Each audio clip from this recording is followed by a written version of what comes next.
Buonasera a tutti e benvenuti a questo nuovo appuntamento al Salotto dei Misteri.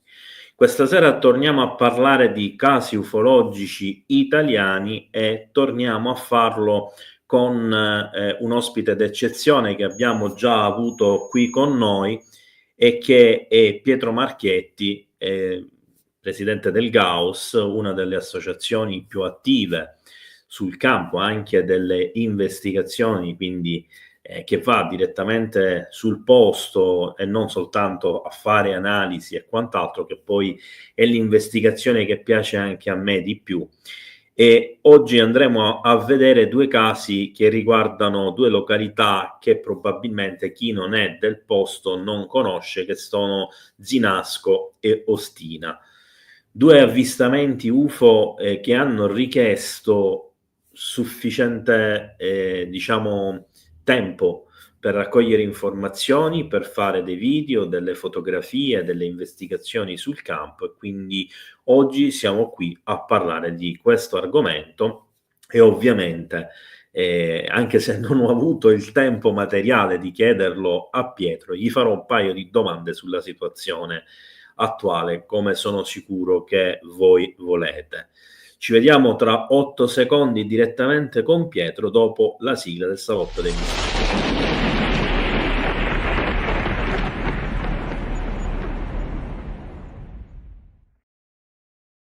Ciao Pietro, benvenuto. È da un po' che Ciao non ci Gabriele, vediamo e che non sei qui con noi dopo la puntata sulla Valmarenco. buon anno a te Gabriele e buon anno a tutti gli Grazie. amici di UFOnews. E un benvenuto a tutti coloro che si sono già collegati e a tutti coloro che si collegheranno in corso d'opera o successivamente in differita. Allora, mentre do il via, la possibilità di fare le domande che verranno però lette successivamente, ricordando di scriverle tassativamente maiuscole affinché possano essere viste da Bruno, memorizzate e messe da parte per dopo, e anche con il punto interrogativo. Allora, Pietro, questo è un periodo storico un po' particolare. Diciamo che siamo davanti a quello che è considerato uno dei flap più importanti e più lunghi, forse anche della storia, con più testimoni, anche se la situazione viene etichettata un po' da tutti con sfaccettature che vanno dal drone all'aereo, all'elicottero, piuttosto che ammettere che c'è una presenza di oggetti sconosciuti, in particolar modo di sfere luminose, che poi le vogliamo definire di plasma, orbs, o in qualunque altro modo. Ci sono migliaia di persone che fanno video e quant'altro, che testimoniano dagli Stati Uniti in particolar modo, ma non solo, di questi eventi. Tu che idea ti sei fatto di tutta questa storia? Allora, fai una bella domanda perché come i tuoi ascoltatori sanno bene, si sta palesando un problema, io direi di ordine sociale, di proporzioni, diciamo così, abbastanza ampie. Perché non è che capita tutti i giorni di sentirsi dire da uno Stato come può essere gli Stati Uniti d'America, diciamo una nazione abbastanza conosciuta a livello mondiale, sentirsi dire dai referenti, dai portavoce del Dipartimento della Difesa o del Pentagono che è un periodo in cui qualcosa vola sopra di noi, sopra le nostre basi militari, sopra i siti nucleari, sopra le città, non sappiamo che cos'è, ma state tranquilli che va tutto bene, cioè adesso non è il caso di preoccuparsi. No, io ho 54 anni e non mi ricordo mai di aver sentito una frase del genere ufficiale. Devo dire anche che è una frase sicuramente anomala, ma siccome, come tu sai meglio di me, in certi ambienti nulla viene per caso e nulla si dice per caso, perché è tutto pianificato attentamente, perché altrimenti bisognerebbe ipotizzare che a capo di certe istituzioni ci siano degli emeriti idioti, cosa che ovviamente non è. Gli idioti sono quelli, è il popolino un po' come noi, no? Che ascolta tutto quello che gli viene detto. Quindi questa frase qui deve lasciare, secondo me, un po' perplessi, perlomeno farsi fare 4 domande personalmente non è che faccia male, ma cosa sta dicendo il Pentagono? Cosa sta dicendo il Dipartimento della Difesa degli Stati Uniti d'America? Attenzione, io non sto dicendo dell'ultimo paesino sperduto nell'Asia orientale o di qualche comunità dell'Africa profonda, con tutto il rispetto per tutte le comunità. Ma insomma, non è che capita tutti i giorni sentire una cosa del genere. Cioè, una frase del genere non viene detta da nessun esponente di qualsiasi Stato europeo, e noi in Europa si conta 0, l'Italia conta sotto 0, ma nessuno, neanche i più nostri dementi di politici italiani farebbero una sparata del genere. Quindi qualcuno dovrebbe chiedersi, ma cosa stanno dicendo? Perché dice una cosa del genere? Che idea mi sono fatto? Ma sai Gabriele, se ne sono detti di tutti i colori, e tu ovviamente hai fatto un sacco di speciali sul problema di questi droni, insomma, si è raccontato di tutto, di più. Quello che si può dire, perlomeno per quello che io ritengo, è che da un punto di vista ufficiale di prove in mano, ok, della serie carta canta, nessuno ha la verità in mano, e chi ce l'ha, se ce l'ha, di sicuro non la sta divulgando, di sicuro. Di certo però ci sono alcune, diciamo così, alcune ipotesi che si possono fare. Mettiamola così. Facciamo qualche ipotesi anche noi, visto che ce ne sono fatte tante. Allora, ipotizzando appunto che si sta parlando degli Stati Uniti d'America, non dell'ultimo paese della classifica mondiale, e ipotizzando appunto che chi sia al comando del più grande apparato della difesa bellico mondiale sappia quello che dice, è ovvio che se lo dice perché sa bene l'effetto che può avere una parola, una frase detta alla comunità, al popolo, in questo caso al popolo americano, ma tanto lo sanno bene che quando parlano loro li ascoltano in tutto il mondo e la notizia viene riportata dappertutto, lo sanno bene. Io personalmente mi sono fatto 2 semplici ipotesi, cioè non 40.000. Allora, il caso è semplice.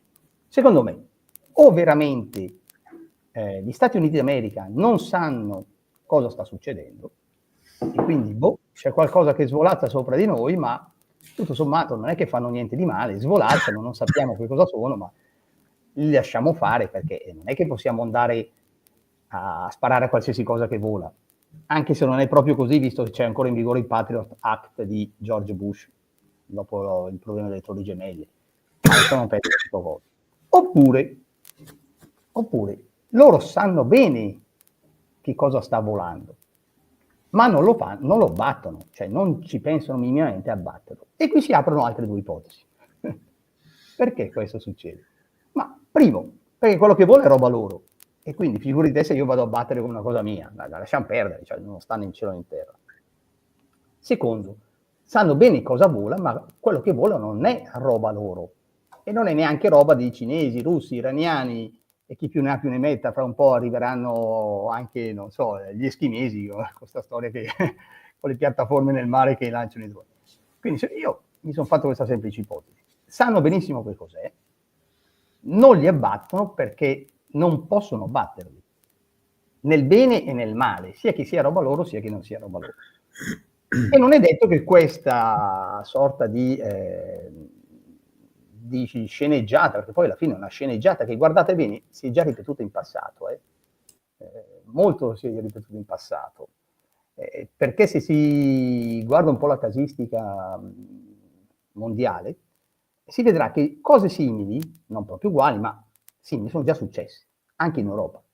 In Europa è successa la famosa ondata belga del 1990, e tu, Gabriele, conosci bene. Sono andati avanti per mesi a vedere questi strani oggetti triangolari inseguiti, che quelli addirittura stazionavano sopra le città, neanche si spostavano, stavano lì. Hanno tentato di intercettarli con gli F-16, contato di tracciati radar, fatti vedere dal portavoce della difesa in conferenza stampa, insomma, ne hanno fatti vedere tutti i colori. E ancora prima possiamo ricordare le famose astronavi, sbagliato dire astronavi, le famose navi fantasma del 1860-1870 negli Stati Uniti d'America, no? Questi pseudo dirigibili che svolazzavano a destra manca, tutto bello, tutto così curioso, è durato qualche mese e poi è finita lì. Come l'ondata del Belgio, è durato qualche mese e poi finisce lì. E nulla vieta che tutta questa storia dei droni, belli quanto vuoi, interessanti quanto vuoi, domani finisca lì. E risposte? Ma le risposte, stiamo ancora aspettando le risposte del 1860 e 70, stiamo ancora aspettando le risposte del Belgio. Poi se uno vuole credere che è stato un ragazzino che lanciava oggetti per aria e poi li fotografava, per carità, si può dire di tutto e di più. Però capisci bene che siamo di fronte, secondo me, all'ennesimo esperimento sociale. Nel caso degli Stati Uniti d'America forse è un esperimento sociale un po', diciamo così, mischiato tra roba nostra e roba non nostra. La butto lì. Potrebbe anche essere una cosa del genere. Allora, Pietro, a proposito di queste, diciamo, ultime cose che hai ipotizzato, allora, io, per quello che ho seguito, soprattutto direttamente dai testimoni americani, ho capito che ci sono 4 fenomeni, all'inizio dicevo 3, adesso ho capito che sono 4 fenomeni in contemporanea. C'è un fenomeno che è dei droni, effettivamente sono droni, all'interno di cui ci sono varie tipologie di droni, alcuni dei quali secondo me pure, come hai detto tu, sono americani. Secondo me è una delle possibilità più significative. E poi magari là in mezzo ce n'è qualcuno di altri, ci sono magari anche qualcuno commerciale, eccetera.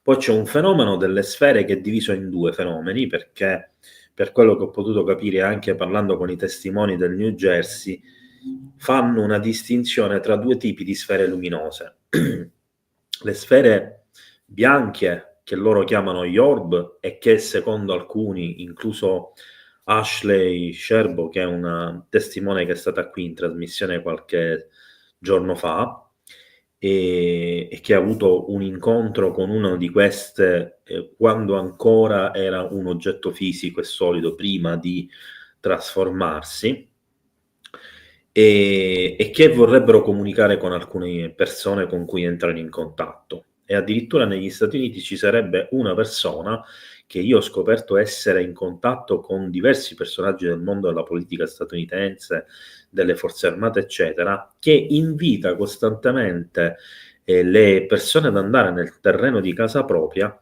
per comunicare con questi orb, e lui avrebbe trovato un modo di attirarli, quindi si palesano davanti alla sua abitazione e la gente quindi le può osservare da relativamente vicino. Ora, dietro un discorso del genere, naturalmente ci potrebbe anche stare una messa in scena creata d'arte, eccetera. Però io sono stato, ovviamente non ci posso andare, ma sono stato invitato ad andare negli Stati Uniti a vedere con i miei occhi questa situazione. Poi c'è il fenomeno dei plasmoidi, che è quello che sta facendo discutere di più, perché ci sono le ricerche scientifiche che adesso gli scienziati si sono tirati tutti indietro, stanno smentendo che quello che hanno scritto fosse vero, insomma un po' di cose che sono ridicole. Possiamo capire anche le motivazioni di questa marcia indietro. Vedo che sei d'accordo con me. Sai Gabriele, bisogna sempre portare a casa la pagnotta a fine mese per campare. E quindi se mi dicono, datti una regolata, mi do una regolata. Esatto, va bene. E poi c'è un fenomeno UFO più generico, perché comunque ci sono stati avvistamenti anche di triangoli, di oggetti sigariformi, come quello che è stato ripreso sopra gli incendi di Los Angeles, per esempio. Tra l'altro vorrei dire agli utenti di UFO News GL che come Gauss avete anche un canale Telegram dove pubblicate costantemente diverse notizie anche su queste storie, ma su tutta l'ufologia in generale. E allora andiamo a noi. Preferisci partire con il caso di Zinasco o con il caso di Ospina? Come vuoi te, guarda, sei tu che dirigi, io racconto, come vuoi te. Preferisci allora prima foto, presentazione o video? Ma anche lì, dimmi tu, guarda, io posso farti vedere i due casi, che sono due casi molto poco noti in Italia. Noi ne abbiamo presentati ai nostri convegni internazionali, ma poi diciamo non ci sono state altre occasioni di presentarli, quindi sono certo che lasceranno i vari ascoltatori molto interessati e stupiti, perché si parla di un caso che ha a che fare con i fenomeni UFO e le presunte apparizioni mariane, cosa che già è, diciamo così, ben dentro nella casistica ufologica. E poi si parla di un IR2 eclatante, che quando me l'avevano raccontato ho detto ma dove salta fuori sta storia che non ho mai sentito nominare? C'è un motivo se non si è mai sentito nominare. Dimmi tu come preferisci. Non ti sento più. Scusa, direi iniziamo sì, con il caso. No, è perché avevo staccato temporaneamente io il microfono. Il caso di Zinasco, facciamo vedere le fotografie così spieghi un po' l'ambientazione Certamente. Allora, le faccio vedere io. Ah, vai, perfetto, Sì, ottimo. sì, per Zinasco non ci sono problemi. Perfetto. Allora, qui dove siamo? Innanzitutto qui siamo a Zinasco, che è un paesino della provincia di Pavia. Questa è un piccolo borgo che si chiama Molinello, sono proprio una decina di case. Questa che vedete qui fanno parte di una serie di fotografie che il Gauss ha scattato nel 2015, quando siamo stati sul posto. Ed è curiosa la genesi di questa storia, anche se la storia nasce nel 94, quindi qui poi la parte che vedrete del racconto fa riferimento al febbraio del 1994. Cosa succede? Qualche anno fa, appunto nel 2015, riceviamo una scheda segnalazione di una persona che sta a Milano. La persona sta a Milano e ci racconta la storia avvenuta a suo zio appunto che stava a Zinasco. E ci racconta appunto questa storia. Io raccolgo la scheda, dico ma curiosa questa storia, non ne ho mai sentito parlare. Allora lo chiamo, perché aveva dato il consenso e quindi aveva dato anche il numero di telefono. Allora lo chiamo e mi racconta una storia che mi lascia letteralmente a bocca aperta, ovvero un oggetto discoidale visto da almeno 4 testimoni, okay, e che per una notte intera si mette, diciamo così, a giocherellare con il testimone principale. Una sorta di nascondino giocavano, no? Lui si nascondeva, l'UFO arrivava, lui tornava fuori a guardare l'UFO e l'UFO se ne andava via. Una sorta di giocherelloni, diciamo così. Io resto lì così, dico no, vabbè, non può essere una cosa del genere, non ne ho mai sentito parlare, controllo la casistica e la casistica nazionale non c'è. E allora gli chiedo, scusa, ma avete magari già parlato con qualcuno di questa storia? No, è la prima volta, penso che mio zio non abbia mai parlato con nessuno. Ah, interessante. Riesco a ottenere i contatti dello zio e un bel giorno partiamo in 3 e andiamo a Zinasco, a Pavia, a fare questo sopralluogo e a incontrare il testimone. Quella che vedete qui, in questa freccia, è la finestra dove la moglie del testimone esce, perché il marito sotto la chiama, e dice vieni a vedere, guarda, vieni a vedere cosa succede. Apre e vede il disco. Ma la storia nasce in questo modo. Quando noi poi incontriamo il testimone, la storia ci racconta una storia molto particolare. Allora, a quel tempo, quindi siamo nel febbraio del 1994, il giorno del testimone non se lo ricordava più e neppure la moglie se lo ricordava più. Mentre gli altri 2 testimoni erano emigrati. e quindi non era più possibile rintracciarli. Erano dei vicini di casa. A quel tempo il testimone gestiva una sorta di quello che una volta gente come me, te, Gabriele, scusa, si chiamavano disco bar. Hai presente come sono i disco bar, no? Adesso non esistono più i disco bar. Ecco, una volta esistevano i disco bar, no? Prima ancora si chiamavano balere. Sì. Chiamiamoli così, ok. Insomma, gestiva una sorta di disco bar. E una sera, in settimana, era un venerdì, finita la serata, torna a casa verso l'una di notte e appunto in quella casa dove vedi che hai visto la fotografia. Quindi la moglie va su di sopra, lui aveva un cane, un grosso pastore maremmano, che lo teneva come cane da guardia. Allora, con la scusa di portare fuori il cane, come si fa sempre, scende giù, e ormai era l'una, e si accende una sigaretta. Accende una sigaretta quando vede proprio da questa freccia dove tu stai indicando, che è il campo di fronte alla finestra dell'abitazione dove viveva con la moglie, vede arrivare improvvisamente una luce che in un attimo si piazza davanti a lui, a distanza di poche decine di metri. E cosa vede? Ma vede un oggetto enorme, almeno 20 metri di diametro, tutto circolare, quindi una sorta, un disco, più che una sorta di disco, un vero e proprio disco, tutto circondato attorno alla circonferenza di luci al neon, di un colore, il classico azzurro neon, luci fisse, non intermittenti. Lui rimane lì così e dice, ma che cavolo è sta roba? Cioè, il cane, un grosso pastore maremmano che lui usava come cane da difesa, si accuccia in mezzo alle gambe sue dalla paura e lui resta lì così e dice, ma che cos'è? Allora cosa fa?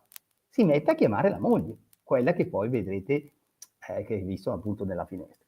Chiama la moglie apre le finestre e resta senza parole perché davanti c'è sto coso. E il marito gli dice, scusa, lo vedi quello che sto guardando il disco? E gli fa, sì. E cosa vedi?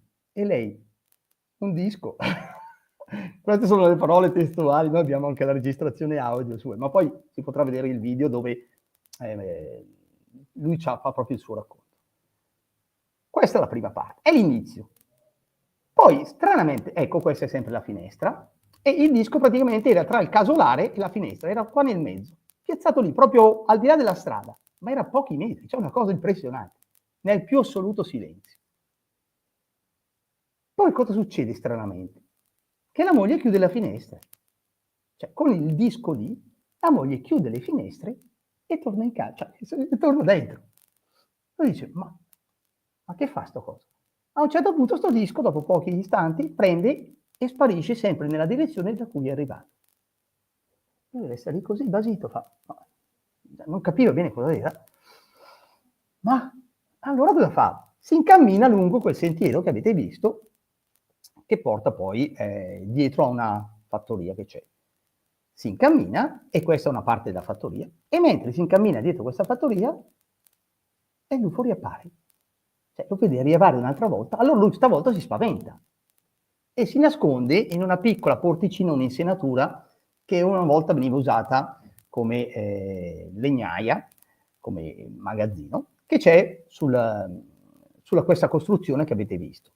Entra lì dentro per cercare di nascondersi e il disco si piazza davanti. Lui resta lì dentro con il cane che non abbaia mai, silenzioso, sempre più silenzio, così racconta lui. Dopo un attimo tira fuori la testa e guarda e c'è lì l'UFO. L'UFO cosa fa? Come lui esce a riguardare questo UFO, l'UFO se ne va via e torna sempre nella direzione dove è partito. Allora lui resta un attimo così, fa no. Decide di continuare a camminare lungo questo sentiero, questa stradina, che poi porta all'interno, questo è all'interno della fattoria, che porta all'interno della fattoria. Come entra dentro nella fattoria, vede che sta tornando l'UFO, perché questo qui stava sempre lì a guardarlo. Torna sto UFO, allora lui cosa fa? Si nasconde dietro uno dei pilastri. Questo è il secondo pilastro dove lui si nasconde. Prima si è nascosto in un pilastro subito all'entrata di questa fattoria. Si mette lì dietro. Sembra una barzelletta, ma è la verità. Si nasconde lì dietro e l'UFO torna e si posiziona proprio sopra di lui. come per dire, guarda che è inutile ti nascondi, so dove sei. Allora lui lo guarda e cosa fa? Esce, come lui esce nascosto dietro il pilastro, l'UFO se ne va via. Allora lui corre dietro e va dall'altra parte dove adesso tu hai indicato nella foto una freccia, nell'altra costruzione della fattoria. Perfetto, qui. Lui era qua sotto. E l'UFO cosa fa? Come si vede dalla foto, nella ricostruzione grafica, arriva e si riposiziona sopra. Un'altra volta. Allora lui dice, ma che non è possibile, cioè mi segui. Resta lì un attimo, come fuoriesce a guardare sto disco e l'UFO sparisce e se ne va via. Cosa fa lui? Fuoriesce da questo cancello e va verso l'abitazione dove c'era un'altra fattoria, lì una zona agricola, dove c'era un'abitazione dove avevano una stalla, avevano molti animali. Avevano galline, avevano vacche, avevano 4 cani. Okay? Qui è la parte che vedi in questa foto dove lui si era nascosto la prima volta come entrava dentro nel cancello della fattoria. Adesso sono tutte zone, già nel 2015 erano disabitate. Quindi si avvicina a questa seconda fattoria, che è questa qui, ok? Perché conosce i proprietari. Adesso, quando siamo stati nel 2015 c'erano ancora i proprietari, ma quando eravamo andati lì abbiamo provato a chiamare le animali, cioè non c'erano più le bestie, si vede che adesso non fanno più gli allevatori, avevamo provato a suonare al campanello, non c'era nessuno.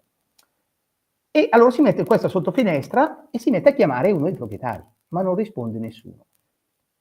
E arriva il disco un'altra volta e si posiziona proprio lì davanti a lui. E la cosa assurda è che lui non sente niente, cioè non sente gli animali, non sente le vacche, non sente i 4 cani da guardia che avevano, non sente niente. E il suo cane, ripeto, il suo cane, un grosso pastore maremmano, sempre accucciato come impaurito lì.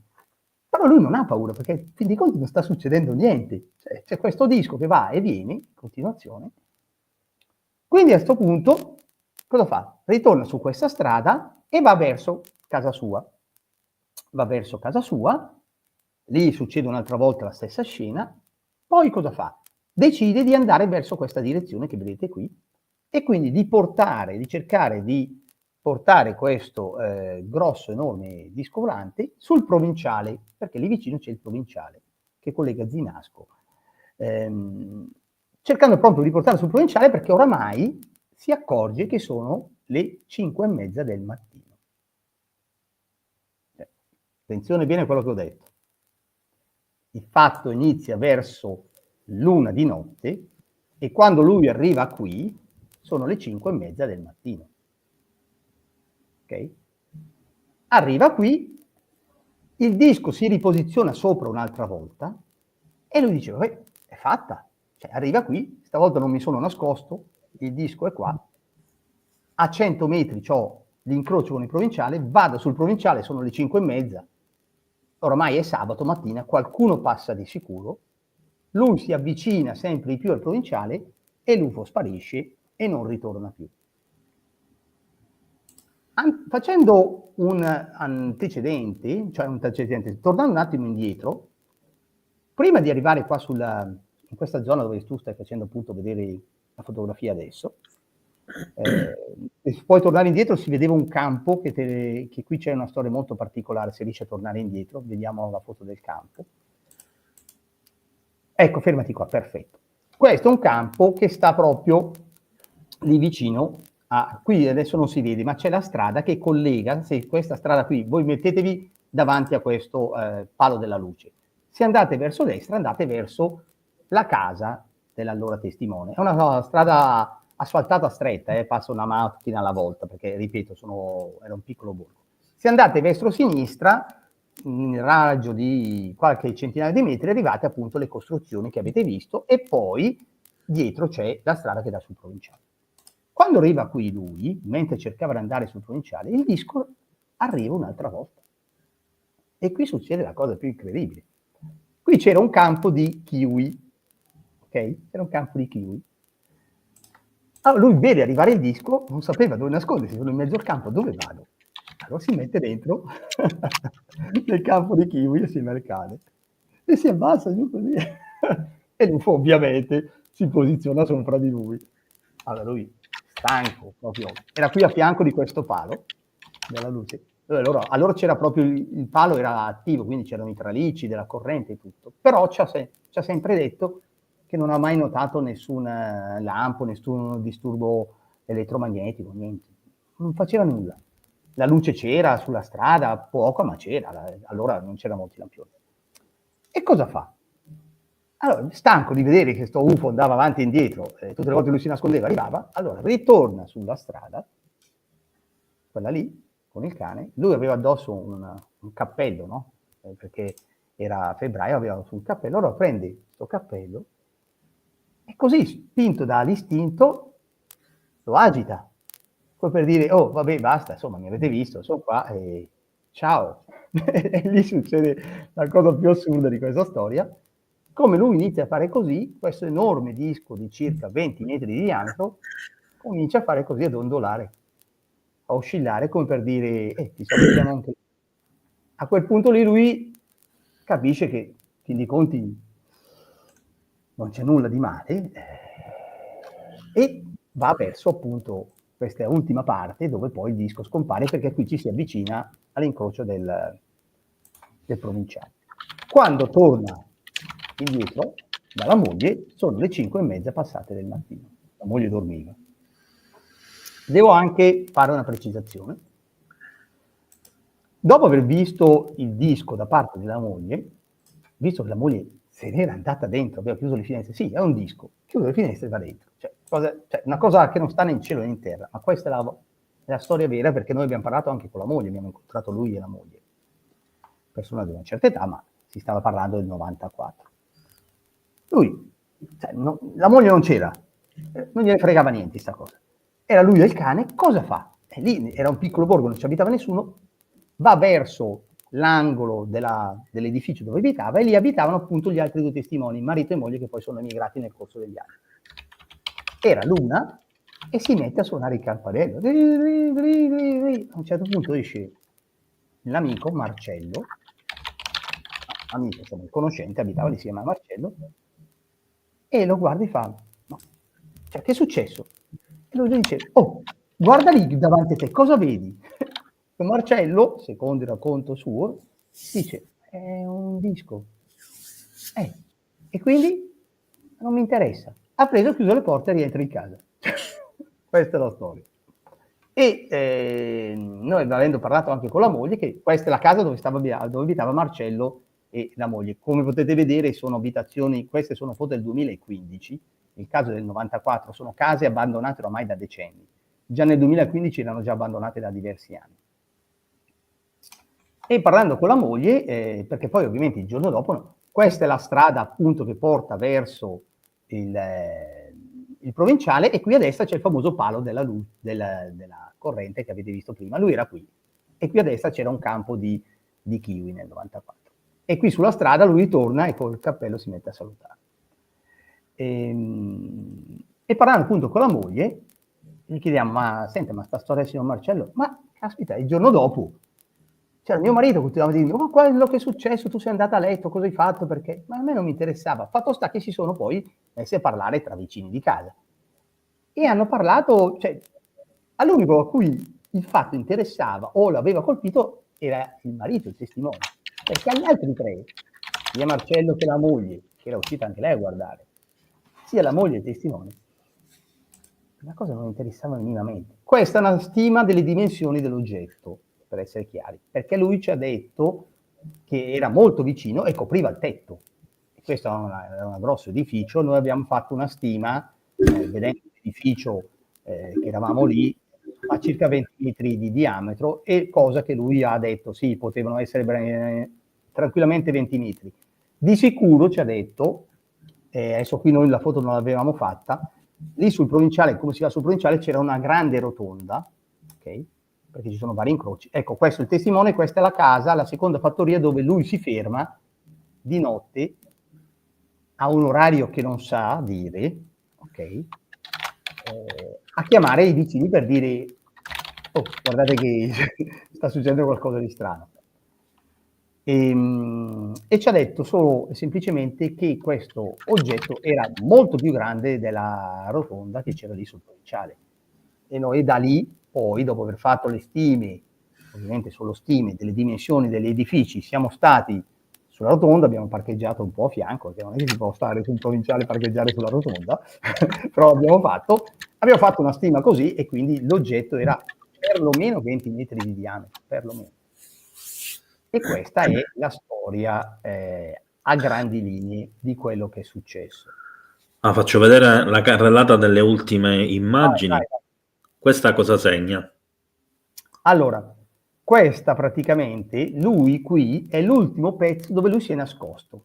Prima di andare sul provinciale, lui si è messo proprio contro questa porta di ferro, questo cancello di ferro, sotto questa sorta di volta, si è messo lì, attaccato così, ma non perché avesse paura, perché aveva capito che era diventato un gioco. Cioè tutte le volte che lui li nascondeva, l'UFO arrivava. Come lui usciva, l'UFO se ne andava via. E quindi ho detto, io alla fine sono stato fuori tutta notte, ma mi sono anche divertito, a parte lo spavento iniziale. Il problema è che quando gli abbiamo detto, sì, ma scusi, lei e sua moglie ci avete confermato che erano circa l'1 di notte, perché aveva chiuso l'azienda. Ecco, questa è la primo punto dove lui si nasconde, dopo che la moglie è uscita dalla finestra. Questa una volta era un piccolo sorta di legnaia dove veniva tenuta la legna. Dentro non siamo entrati, c'era solo una stanza a fondo chiuso, e lui qui si nasconde dentro la prima volta, perché apre la porta, entra dentro e arriva l'UFO con il cane.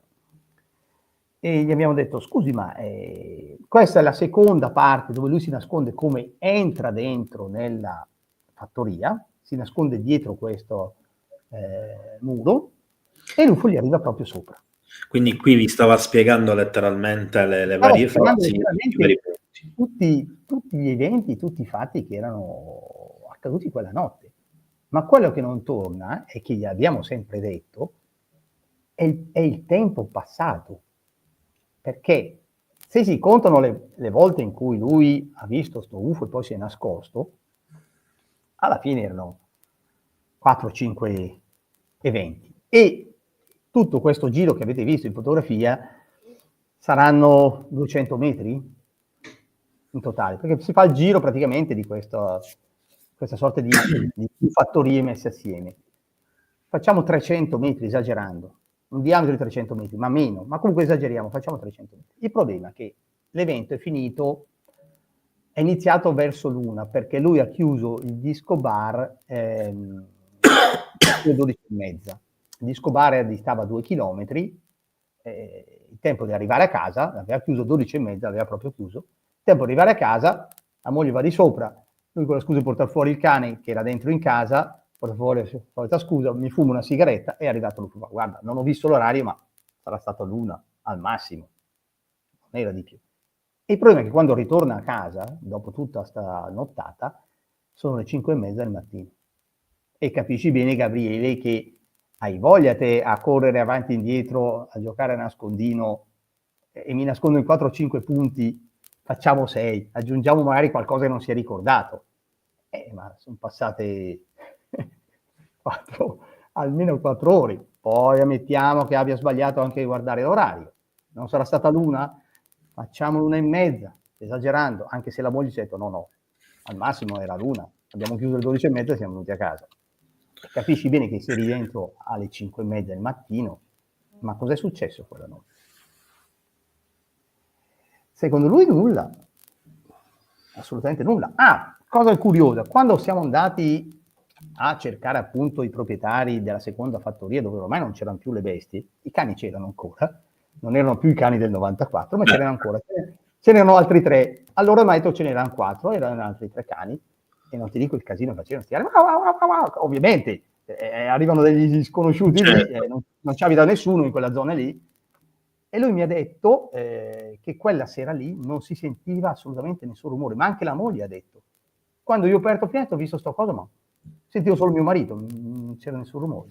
E questa assenza di rumori si protrae per tutta la serata in cui lui ha tutte queste esperienze. Allora, Pietro, c'è una domanda che te la faccio subito adesso di liberamente, perché va fatta secondo me in questo momento. È rimasta qualche traccia dell'avvistamento al suolo, eccetera, che è stata segnalata da loro? No, perché l'UFO non è mai atterrato. Perlomeno, per quello che lui ci ha detto, l'UFO si è sempre fermato sopra i tetti. Se non era sopra il tetto, era a meno di 10 metri sopra la sua testa. Ti faccio una domanda io. Ti risulta qualcuno dei testimoni con cui all'epoca avete parlato che magari in seguito all'avvistamento UFO ravvicinato abbia avuto qualche malore? No, assolutamente. Io ti posso dire che il testimone era una persona con un passato alquanto particolare. Alquanto particolare. Lui non era di Pavia, originario era un siciliano, e aveva fatto da giovane il militare negli incursori, allora negli incursori della Marina. Consubin. Sì, allora non si chiamava Consubin, comunque aveva fatto il palombaro, era un Sì, sì, palombaro. gli uomini rana. Bravo, bravo. Una persona che quando noi l'abbiamo conosciuto avrà avuto già cosa? Passava i 70 però non li dimostrava. Malgrado fumasse una sigaretta dopo l'altra, aveva un fisico micidiale. Cioè, questa è la scena vera, in casa sua, lo vediamo e ci racconta la sua storia giovane, ci fa vedere le foto, no? Da giovane, che poi era stato anche, aveva girato anche per l'Europa, si sta parlando comunque degli anni 50, insomma, era un ragazzo che si divertiva da giovane, ok? Macchine sportive, per quello che si poteva permettere allora, girava per l'Europa, è stato in Costa Azzurra, ci faceva vedere le fotografie e aveva un fisico, insomma, aveva un bel fisico, pur non essendo altissimo, aveva un bel fisico. Tant'è che a un certo punto che siamo lì, seduti a tavola, facciamo accidenti, gli facciamo, che fisico che aveva allora? Io facevo il palombaro, insomma, si alza in piedi, ma questo qui aveva 70 e passa anni, si alza in piedi, si spoglia, scena, noi così allibiti, ma che fa?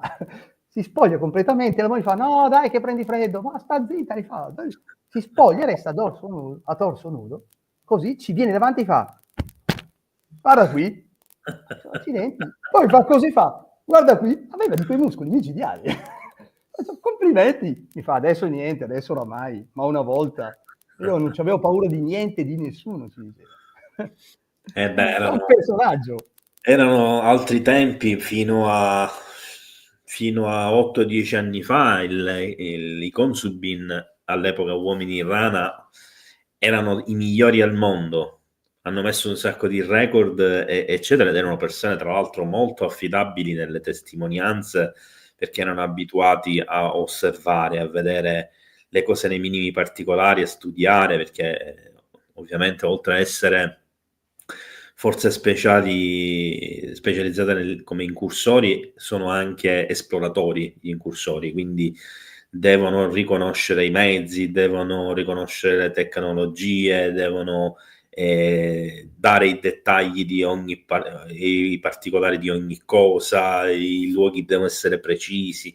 Questo diciamo che dà secondo me un valore aggiunto alla sua testimonianza. Ma guarda, ti racconto una chicchina che ci aveva raccontato tanto per farti capire come funzionano certe cose, che la gente neanche si immagina. Ci raccontava che quando era giovane, oltre, non è che faceva solo il palombaro, spesso era imbarcato sulle motosiluranti, tutte queste cose qua, no? A pattugliare il Mediterraneo, e gli faccio, cercavate i russi. Si parla degli anni 60. Ok? Lui mi guarda tra una sigaretta e l'altra, fa, ma che russi? Io non cercavo i russi, si sapeva dove erano i russi. Ma chi cercavate? Fa, sì, era pieno di pescherecci cinesi. Io resto così, faccio, come pescherecci cinesi? E che veniva a pescare qua? E lui mi guarda come per dire, sei un cretino. Mi guarda così, e dice, ma non venivo mica a pescare qui. Era una navi spia. E si parla degli anni 60. Sì, Ho sì, capito? sì. Ok, tanto per dire. Allora, Pietro, facciamo vedere il video, tu lo commenti riguardo al caso. Sì? Vado pure io, per questo problemi non ce ne sono, è per l'altro che... Perfetto. Tu quando mi dici fermalo, io lo fermo. No, no, l'ho fatto andare io. Ah, l'hai fatto andare te? Bene, bene, bene. Aspetta, allora lo fermo. Vai, vai, perfetto. Sì, sì, scusami.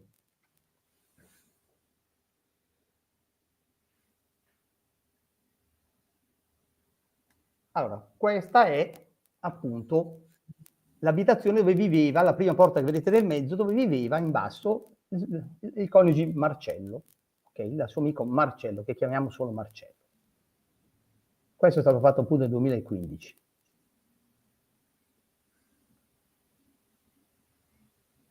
Qui non si sente l'audio? Ah, vuoi che lo metto? No, no, come preferisci te? Per me è indifferente. No, se non c'è questa è la sua musica... voce reale. Guarda, il Si cane accende la sigaretta. io faccio così, guarda. Io me lo vedo da. Guarda. Guarda. Vai indietro e se ne va dritto così. Dove non ci sono case, guarda. Lo vedi? Sì, sì, sì. Dritto così. E si ferma un 2 chilometri. Sì.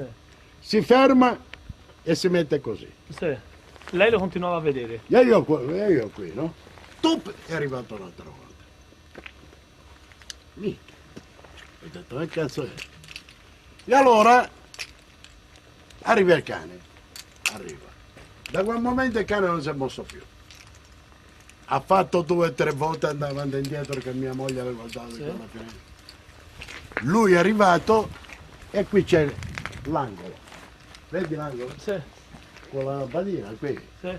Lui è venuto proprio sopra a questo coso qui.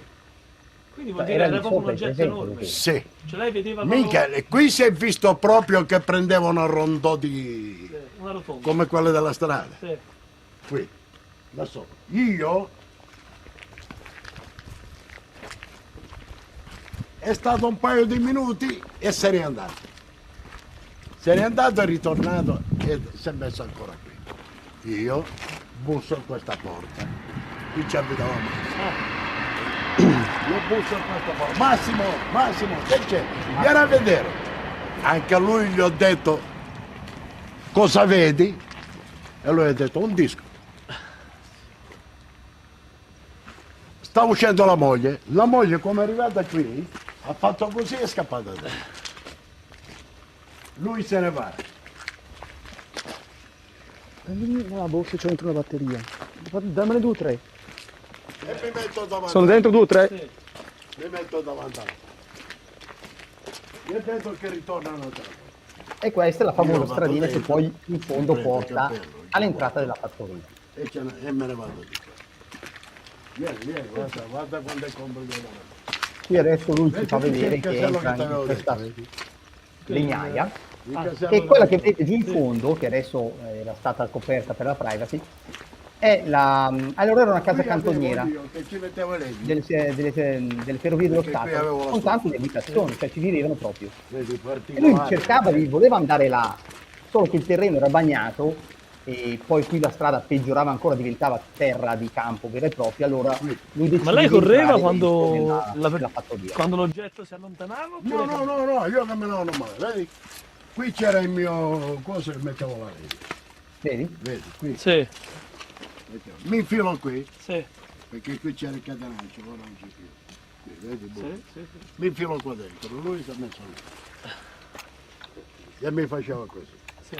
T'ho visto, come per dire t'ho visto. Lui dice sempre, Esco, non capivamo mentre bene, lui si allontana. ho visto, Sempre in quella Poi direzione, cosa dico, intendi? non ci sono Sì. niente. Che quando questo io mi nascondevo, lui arrivava, si fermava dove ero io Mi infilo nascosto, qui che c'è un "T'ho visto". cancello. E diceva, t'ho visto. Allora io uscivo e lui se ne andava via. E qui entra appunto nel cancello della fattoria. Che anche qui c'erano le bestie, Vedi, c'erano qui le c'è un vacche, cancello. anche qui animali. Ma quella sera lì non si sente volare una mosca. Tutto questo lei... Tutto disabitato era allora, già nel 2015 era disabitato. Io mi infilo qui dentro. L'oggetto era lontano, giusto? L'oggetto già arrivava. E io mi infilo qui. Così. Lui si nasconde, Lui è arrivato che prendevo questo tetto e magari la pianta, no? Sì. Eh? è venuto piano piano piano. Prima è arrivato, si è messo sopra il tetto, poi è uscito piano piano. Come ti spiegavo io nel Sì, pauro. sì, quello sì. E ha cominciato a farmi la stessa cosa. Qui c'era un albero grandissimo. Non lo so se l'hanno staccato e cose. Qui c'era un albero secolare. Lui quando l'abbiamo incontrato abitava a Ginasco, non abitava Il più a doppio di Molinelli. quello lì. Sì. Qui. Io mi sono messo dietro l'albero. Lui se n'è andato ancora. E è ritornato. Qui non mi ha visto, perché se ne era andato.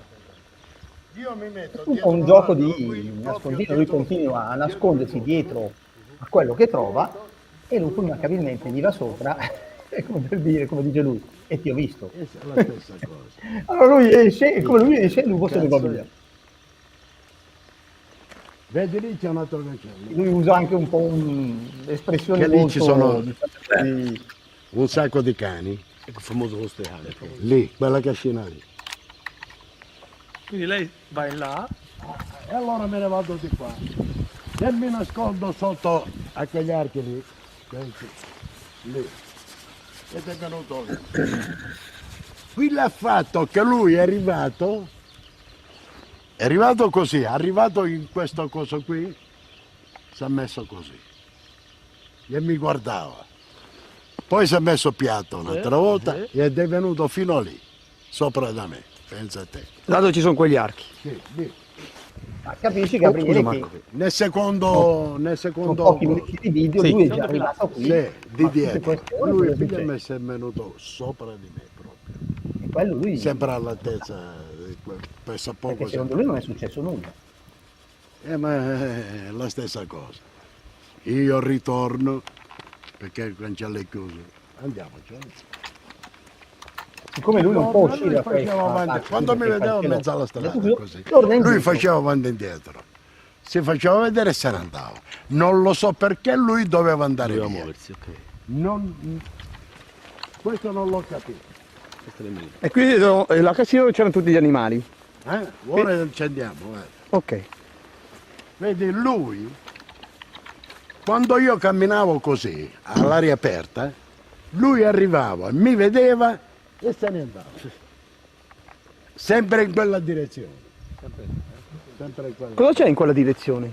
Eh? Cosa c'è verso di là? Niente. Rimaneva a mezz'aria comunque. Io Sì, cosa possiamo faccio? confermare, non c'è nulla. Parto di là. qua Poi, e me quando ne l'abbiamo vado in salutato casa. abbiamo fatto un po' di ispezioni in giro. Quel casello là. Ampio. Non ci andiamo. Anche più. lì. No, no, non serve, non serve. Il fotografo. Sì, sì, dico... Sì, io lo riprendo. Quello è il casello. Era abitato? È un casello, è un casello. No. Ok. A volte, sai, ci sono quelli con il guardiano. È una cosa Oh, mi sono poco. confuso, non era abitato. Com'è da sta noi. storia? Aspetta che non ti abbiamo sentito. Eh? Dicevi? Ho detto, mi sono confuso, il casello non era già abitato allora, Ah, il ok. casello. Perché lui Che voleva mi andare segui? là, ma non era abitato. È E quindi venuto poi su- succede quello che si è detto, insomma. Io nel casello, sopra il tetto. Sono sceso ancora, mi sono fermato in quell'angolo lì, lui ha fatto due scherzetti, sempre girando, e me ne sono venuto di qua. Me ne sono venuto. Lui faceva sempre il gioco. Se ne andava laggiù in fondo, vedi? Dritto, dritto, quello è il mio locale, vedi lì? Sì, Quella casa sola sì, qui. quella là. Lui se Era ne il andava locale dritto, che aveva dritto. allora. Dritto dritto a mezzo, Quello tra era il il locale e disco quelle bar. case, nel mezzo. Quindi capisci che Poi quando c'era tu un po' vuoi di che ci chilometri voglia arrivare in che auto da lì a qui. Quanto stava in là? Beh, Quanto stava là? Che abitava qua, sto Massimo. Che adesso non c'è più nessuno.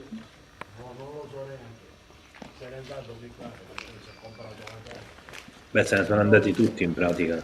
Sì, Mi scusi, qui abitava qualcuno? Solo queste case qua a destra. Ok. Non c'era più nessuno qui a sinistra, era tutto disabitato. Quindi lei ha fatto questa strada con il cane. Sì. Proprio lo fa. E lui quindi veniva e mi seguiva da te.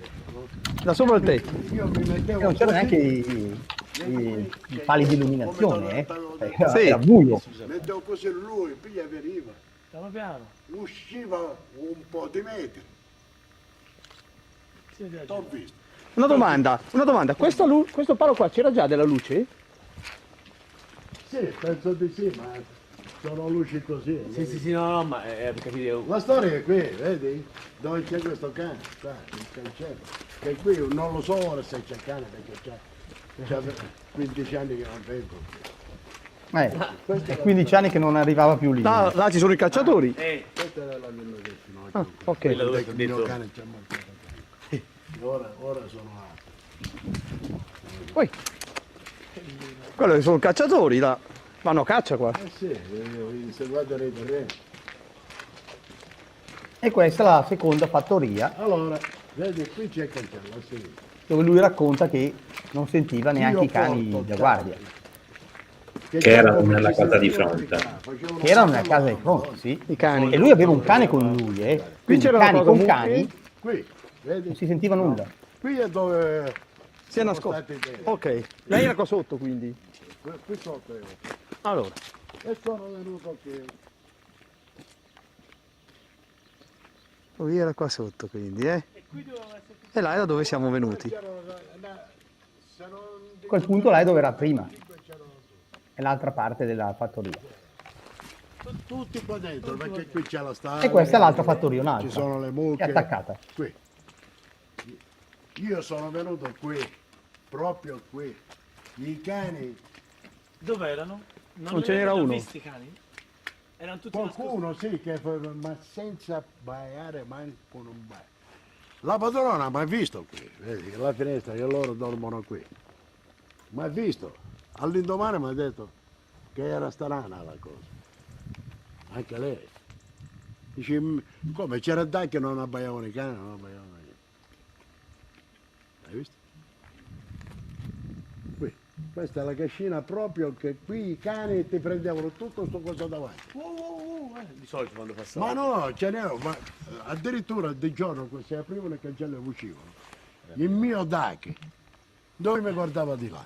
E l'oggetto era sopra quel tetto di quella Sì, casa lì? sì. Cosa ti sorprende? Beh, Io saranno camminavo. 50 metri neanche.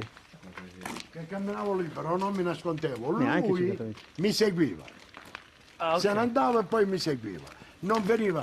Se io mi nascondevo, lui piglia e veniva. E ti trovavo. Ma roba da matti. E lì la storia. C'erano già queste case, c'era già tutto? Sì, sì. E non c'era nessuno quella notte lì?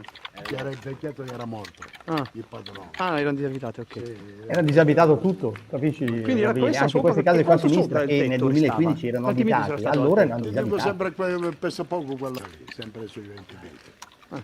Quindi 20 metri dal tetto, quindi si aggiungono quelli della casa. No, è per dire che non vedo. No, è tutto pieno. Poi anche Ora vedi, decidere mi di ricordo passo per passo, perché ora sospendere il video, non c'è nessun quando problema. lui si è fermato che La parte dopo è dove racconta appunto dov'era? del kiwi e il fatto che il suo disco si è messo a salutarlo perché si muoveva come il suo cappello, cioè, cose assurde. Allora, sì, fermiamolo perché dura tanto e l'altro poi è infinito. Sì, dura 25 minuti circa di video. Ok, allora, ovviamente una domanda che viene fatta da tantissime persone è se c'è una foto o qualcosa dell'oggetto. No, perché siamo nel 1994, è quasi l'una di notte, lui aveva appena staccato il lavoro, quindi i telefonini non esistevano, tantomeno con la fotocamera. Erano i E lui citofonini con lo sportello e l'antenna chilometrica. Ecco, bravo. E quindi no, lui non ha fatto nessuna fotografia, non ci ha mai neanche detto di averci pensato minimamente. La moglie, come ha visto il disco, ha fatto come i vicini di casa, l'hanno visto, a parte la moglie di Massimo, sono entrati dentro, sono andati a dormire. Cioè, cose assurde. Devo dire che questa era una cosa abbastanza diffusa, che nelle campagne, abituati magari a vedere più spesso cose strane davanti a una cosa insolita, vabbè, tipo della serie bello, sì, ok, c'è lì, ma non me ne può fregare di meno, e ritornavano a fare quello che dovevano, sostanzialmente. E ricordiamo un attimo, quindi siamo nel 94. Febbraio del 94, il giorno lui non se lo ricorda di preciso. E nel 2015 invece avete fatto le indagini. Sì, perché è nel 2015, giusto un paio di settimane prima, ci arriva questa scheda segnalazione dove questa persona di Milano, che è il nipote del testimone, ci racconta brevemente il caso di suo zio. E lì nasce tutto. Abbiamo detto, caspita, prima abbiamo chiesto, ma è ancora vivo lo zio? Sì, è ancora vivo. Ah, si può andare a trovare? L'ho visto, se vuole vedervi, e quindi siamo partiti. Come ci ha dato l'ok, siamo partiti. Anche se erano passati tanti anni oramai. Allora, Pietro, ti faccio una domanda di Bruno, Sì. che ti chiede se hai qualche informazione sull'avvistamento di Vallone avvenuto nel luglio del 1974. Io personalmente no. No, dovrei controllare la casistica nazionale, ma così non mi dice nulla, il nome Vallone non mi dice nulla. Nemmeno a me. Potrebbe anche essere un caso eclatante tipo questo di Zinasco che nessuno conosceva, fino al 2015 non lo conosceva nessuno praticamente. Anche perché lui ci ha raccontato che non è che lo raccontava in giro, non gliene fregava niente di raccontare in giro, giusto ai familiari. Ma poi... Allora, questa è un'altra domanda che riguarda il caso. Il tempo perso potrebbe essere stato smarrito tra il bar e casa? No, Forse... quello no. No, assolutamente, perché lui ha chiuso, lui e la moglie hanno chiuso il disco bar, il bar, chiamatelo come volete, alle 12:30 e poi è tornato a casa. E lì a casa, ripeto, lui ci ha detto 1/4 l'una, la moglie ci ha detto, se non era 1/4 sarà stata l'una, ma avete visto bene la distanza, ci vogliono proprio 10 minuti di auto per arrivare lì, forse neanche, forse anche 5. E quindi tempo di andare su di sopra, tempo di prendere il cane e portarlo giù a fare i suoi bisogni, con la scusa si fuma una sigaretta, mettiamo 10 minuti prima che arriva l'evento, facciamo l'1:15 di notte, esageriamo l'1:15 e no, il tempo mancante, ufficialmente non c'è mai stato un tempo mancante, perché noi gliel'abbiamo chiesto, richiesto, l'abbiamo risentito distanza di tempo, e lui ha sempre ripetuto la stessa cosa, ha detto, ma io non mi ricordo tutto. E abbiamo detto, sì, ma guarda che sono passate 5 ore, che ha fatto in 5 ore? Quello che vi ho raccontato. Ho giocato a nascondino. Sono tante 5 ore. Sono Beh, tante. però è anche vero che gli spazi aperti sono abbastanza grandi, quindi magari facendo tutti i giri, le cose andate e ritorno, fermarsi ad osservare, eccetera, ci può anche stare questo. Però è vero, Gabriele, però quello che vedi nel video, che noi abbiamo scorso 10 minuti di video, è il giro della fattoria che lui ha fatto quella notte. In 10 minuti Quindi tu facevi il giro, entravi dalla fattoria e tornavi indietro. Metti sì che ti fermi sotto, per carità, e ti nascondi, ma se poi, come dice lui, arrivava subito, lui usciva e se ne andava via, allora lui andava da un'altra parte. Potrebbe non avere memoria allora, magari, di un eventuale missing time. È un bel mistero questo, una cosa che non abbiamo mai capito. La moglie ci ha sempre solo detto, è arrivato, io dormivo, è arrivato, erano le 5:30, ho detto, ma dove sei stato finora? Cioè, della serie, se lo volevano portare, se lo potevano pure portare. Sì. Allora, c'è un'altra domanda sempre sul caso di Stefania, ma secondo voi la persona o uno dei familiari in età giovanile non avrebbe potuto avere altre manifestazioni di cui non ricordano? Può anche darti, ma alla fine il testimone principale è lui, perché ripeto, la moglie e i vicini, dopo aver visto l'UFO, sono andati a letto, ok? Cioè non è che hanno detto chiamiamo i carabinieri, chiamiamo, oddio cosa succede, aspetta, scendono a vedere, no. A parte la moglie e il vicino che si è spaventata e è tornata in casa, il vicino ha guardato e ha detto sì, è un disco, è tornato in casa. La moglie si è andata a letto e quindi c'è solo lui. Poi uno ci può credere, ci può non credere a questa storia, ci mancherebbe altro. C'è solo la sua di racconto, che è un racconto eclatante. E quando ho cercato di portare l'oggetto alle 5:30 verso il provinciale, perché oramai si faceva giorno e cominciavano ovviamente a passare le auto, non è più tornato. Se n'è andato via, non è più ritornato. Della serie, non è che mi devono vedere anche altri, basta. Questa è una nostra idea. La vicina di casa della seconda fattoria non ha mai visto nulla, ma come ha raccontato lui, l'unica cosa che anomala è stato questo silenzio che sentiva, cioè non sentiva neanche i cani abbaiare. A E proposito di... come ha visto, sì. No, finisci, scusa. E dicevo, e come si vede, come racconta lui nel video, la vicina di casa, la fattoria, lo vede dalla finestra e gli dice, ho visto che eri con Doug. Doug era questo grosso pastore maremmano suo.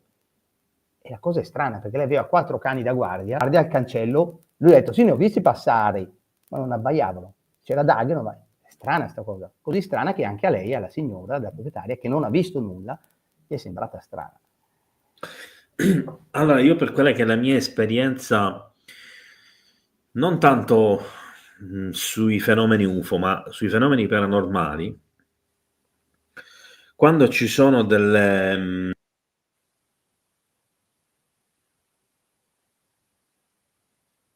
l'audio, delle situazioni, è tolto da solo il mio audio, senza... cioè io gesticolavo da solo, se n'è andato l'audio.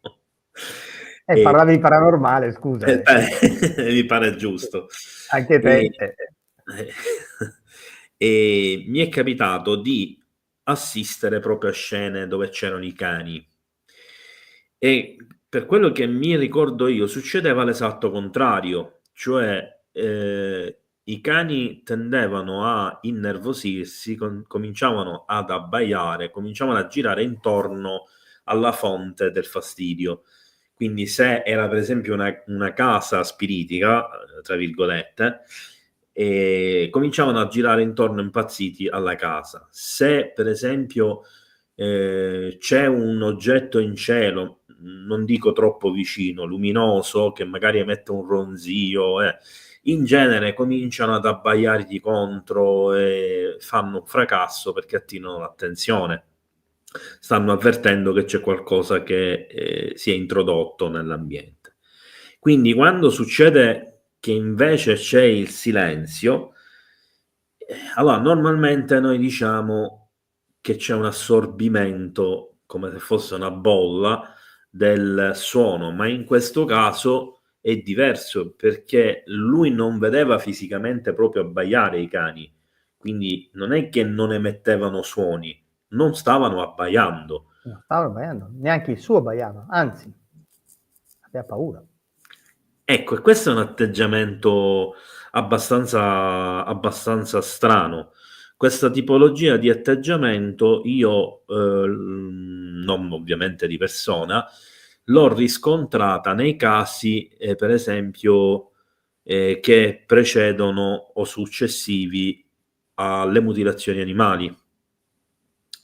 Cioè, quando vengono avvistati oggetti in prossimità temporale, intendo, non di luogo, di animali che poi vengono trovati mutilati senza le parti molle, eccetera.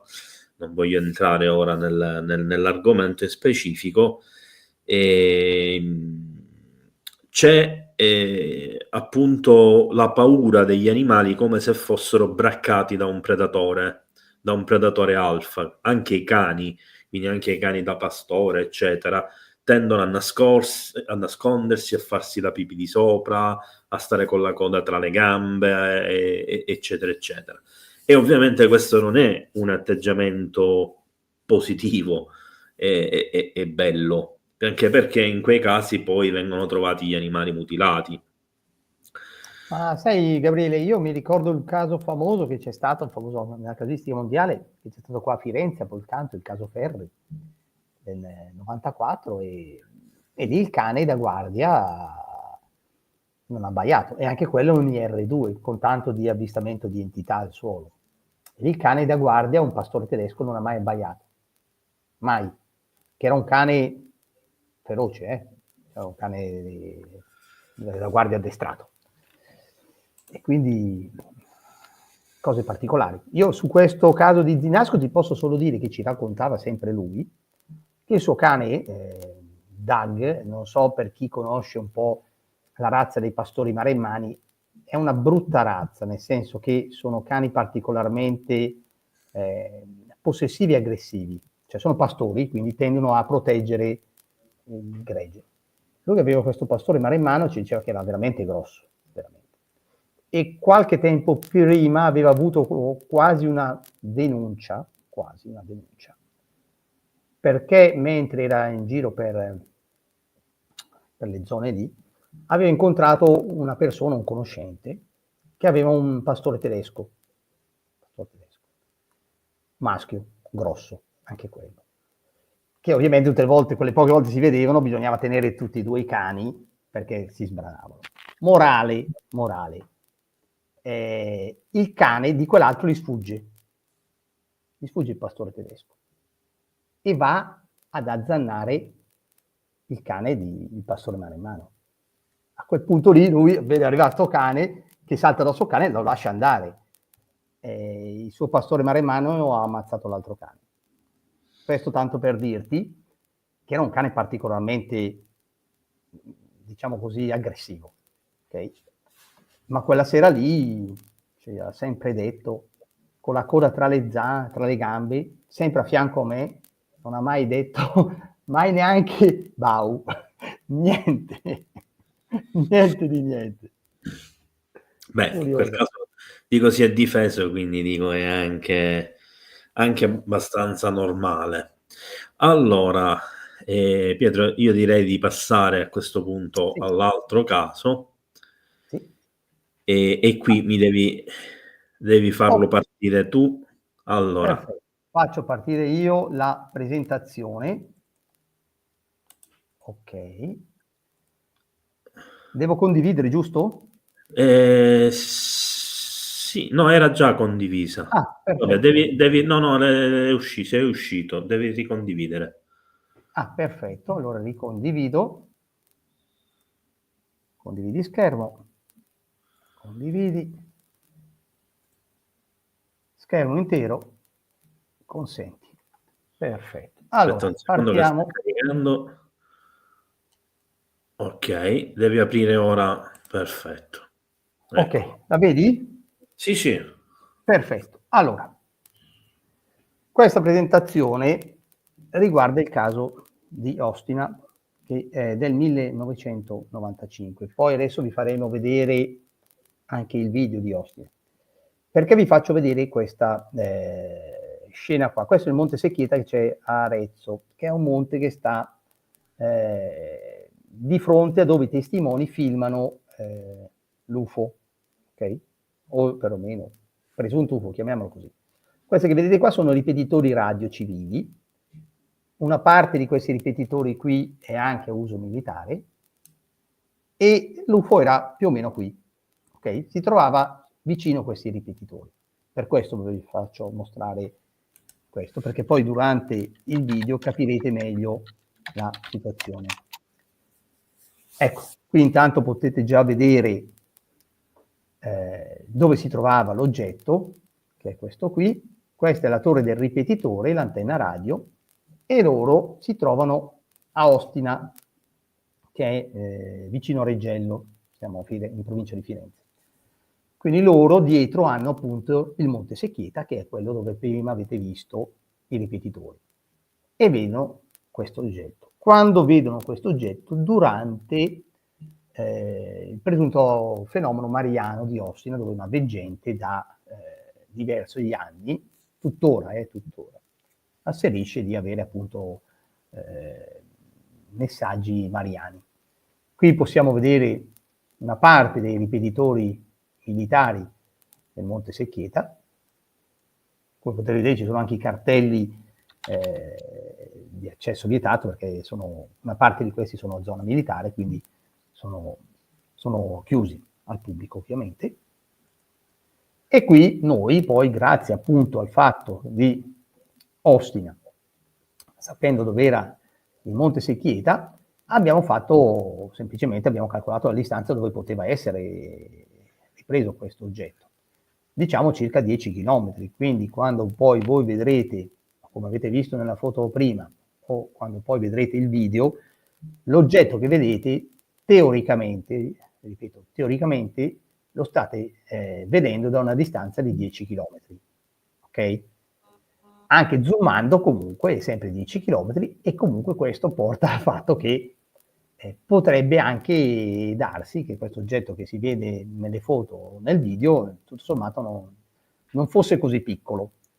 Infatti, scusami Pietro, quanto, se lo sai, quanto era alta più o meno la torre? Allora, Le torri variano, dipende, perché lì non siamo potuti entrare a misurare ovviamente i ripetitori militari, quelli no, non si può. I ripetitori di norma variano dai 15 metri sino ai 40 metri, dipende da che ripetitori. Quelli del Monte Secchieta, diciamo che siamo su un 20-25 metri al massimo. Quindi più o meno una ventina di metri l'oggetto. Sì, più o meno sì. Quelli militari li abbiamo visti, ovviamente da lontano, ma avranno avuto sì e no la stessa altezza, non sembravano molto più alti, non sembravano molto più alti. Però di quelli ovviamente non ci sono, diciamo così, dati disponibili. Gli altri più o meno si sa, i ripetitori più o meno hanno questa altezza. Qui appunto è dalla parte dei ripetitori, diciamo così, ok, dove siamo andati, ripetitori dove si vede Ostina. Ostina è là, è quella sorta di collinetta che vedete, e i nostri testimoni filmavano da là. Quindi se si ipotizza che effettivamente questo oggetto era, non dico sopra i ripetitori, ma comunque abbastanza vicino, capite bene che tanto piccolo non poteva essere. No. Ok? Questi sono alcuni frame estrapolati dal filmato originale del 1994, che è un filmato su nastro, che non c'era il digitale allora, perlomeno. Lui non aveva una videocamera a nastro, in 8 mm se non mi ricordo male, adesso si vede comunque nel video. E questi sono frame estrapolati, con un po' di ingrandimento ovviamente, ma il testimone ci ha detto che si faceva fatica a vederlo nella videocamera, ma ad occhio nudo si vedeva bene, si vedeva molto bene, anche perché non era mica da solo, erano in 5, e si vedevano molto bene. E soprattutto per quanto riguarda la foto sotto in basso a sinistra, ha una certa conformazione abbastanza tipica, diciamo così. Già quella a destra in alto è nota, quella a sinistra in basso è ancora più nota. E questo, tanto per essere chiari, è, diciamo così, il punto di vista per capire dove si stava guardando. Io ora vi farei vedere, se tu vuoi, vi farei vedere la parte del video. Sì, sì. Che è un video che è stato tagliato, ovviamente, perché loro erano andati lì per filmare il fenomeno mariano. Non erano mica andati per filmare chissà che cosa, perché incuriositi da questa veggente, ci andava moltissima gente, anche adesso un po' meno, allora c'era molta gente, e quindi incuriositi sono andati un fine settimana, una domenica, a vedere appunto questa veggente che asseriva di parlare con la Vergine Maria. E quando sono lì, erano 2 donne e 3 uomini, si accorgono che dietro di loro c'è qualcos'altro. Questo è un video che abbiamo presentato anche a un convegno internazionale in Bulgaria, ovviamente non in lingua italiana. Allora, facciamolo partire dall'inizio, che così almeno... Allora, aspettate un attimo, che lo faccio magari partire con un altro lettore che è meglio. Eccolo qua.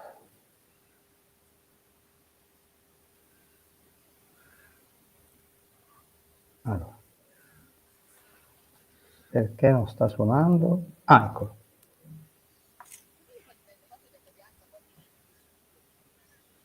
Si sente pianissimo. Senti l'audio? Pianissimo. Aspetta, provo a alzarlo. C'è sempre, perché io avevo un Ok. Aspetta, No, va bene, va bene. Va bene? Sì, sì. No, c'è. Io sto prendendo la punta della montagna e le piante, in mezzo. È verso la canta di destra. Sì? Ecco. No, ma lo sto inquadrando. Adesso qui le riprese non sono il massimo, ma poi si vede meglio. Perché io sto zoomando. Dammela a me che lo vedo, passa lei. No, ma stavo inquadrando.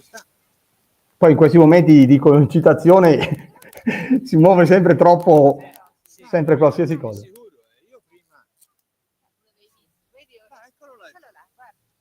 È l'enfasi del momento. Eh, Non riesco più a vedere. Dai, si vede Angela, bene. lo stavo... Ah, eccolo. Dai, Eccolo. dai, dalle grosse. Secondo me è dietro la montagna, non è sopra la montagna. Eccolo. è difficile dirlo. Lo so che tu ti metti di fatto e esci dalle Sparito, piante. è sparito. No, No, c'è Angela, lui non si vede, ma c'è. Ma che strano. Che strano. Sì, ci sono dei momenti che è proprio netto, si vede proprio nitidamente. Sì, poi noi abbiamo estrapolato tutti i fotogrammi di questo filmato, i migliori, e abbiamo fatto gli ingrandimenti. Fai una rabbia, dai. Questo sarebbe interessante elaborarlo con l'intelligenza artificiale per accentuare le caratteristiche. Secondo me Sì. emergerebbe proprio la forma precisa.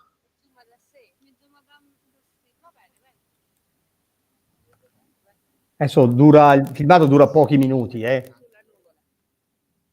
Invece l'originale quanto durava? No, l'originale dura circa mezz'ora perché loro hanno filmato la parte delle persone che andavano a vedere appunto questa veggente. È stato un caso che uno di loro si è accorto che dietro di loro c'era qualcosa. Allora si sono messi a filmare il dietro. E il filmato è in formato DV, è su nastro. Noi abbiamo la cassetta originale, quindi la qualità è un po' quella che era una videocamera amatoriale. Erano le cassettine quelle piccoline. Sì. E questo sta salendo di quota. Sì. Sì, sulla nuvola nera.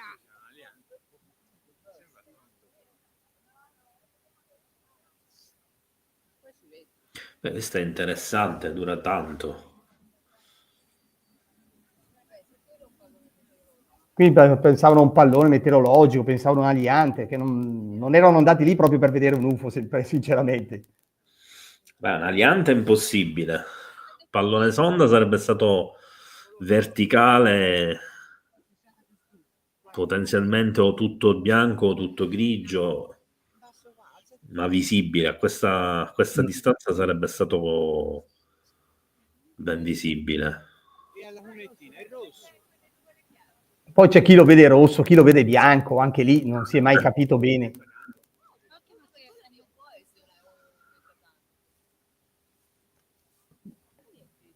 Beh, nel Poi video rimane fermo, capisci? Anche loro dicono rimane fermo.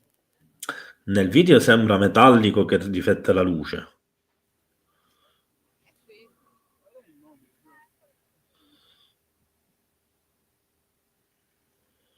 E qua è andato fuori fuoco. Poi aveva messo lo zoom in automatico e quindi continuava a perdere la zoomata. Sì, Loro perché, erano in mezzo alla strada. perché lo zoom va a prendere la prima cosa, quindi zoom mette a fuoco l'albero, non le nuvole.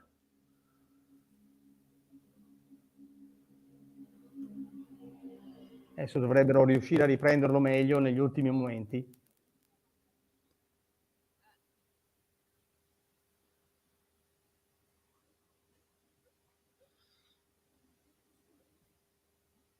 E la cosa curiosa è che è avvenuto proprio durante il presunto fenomeno mariano. Poi noi nel corso degli anni abbiamo rintracciato altre persone che asserivano di aver visto strane luci durante appunto queste manifestazioni. Adesso ora lo vedi.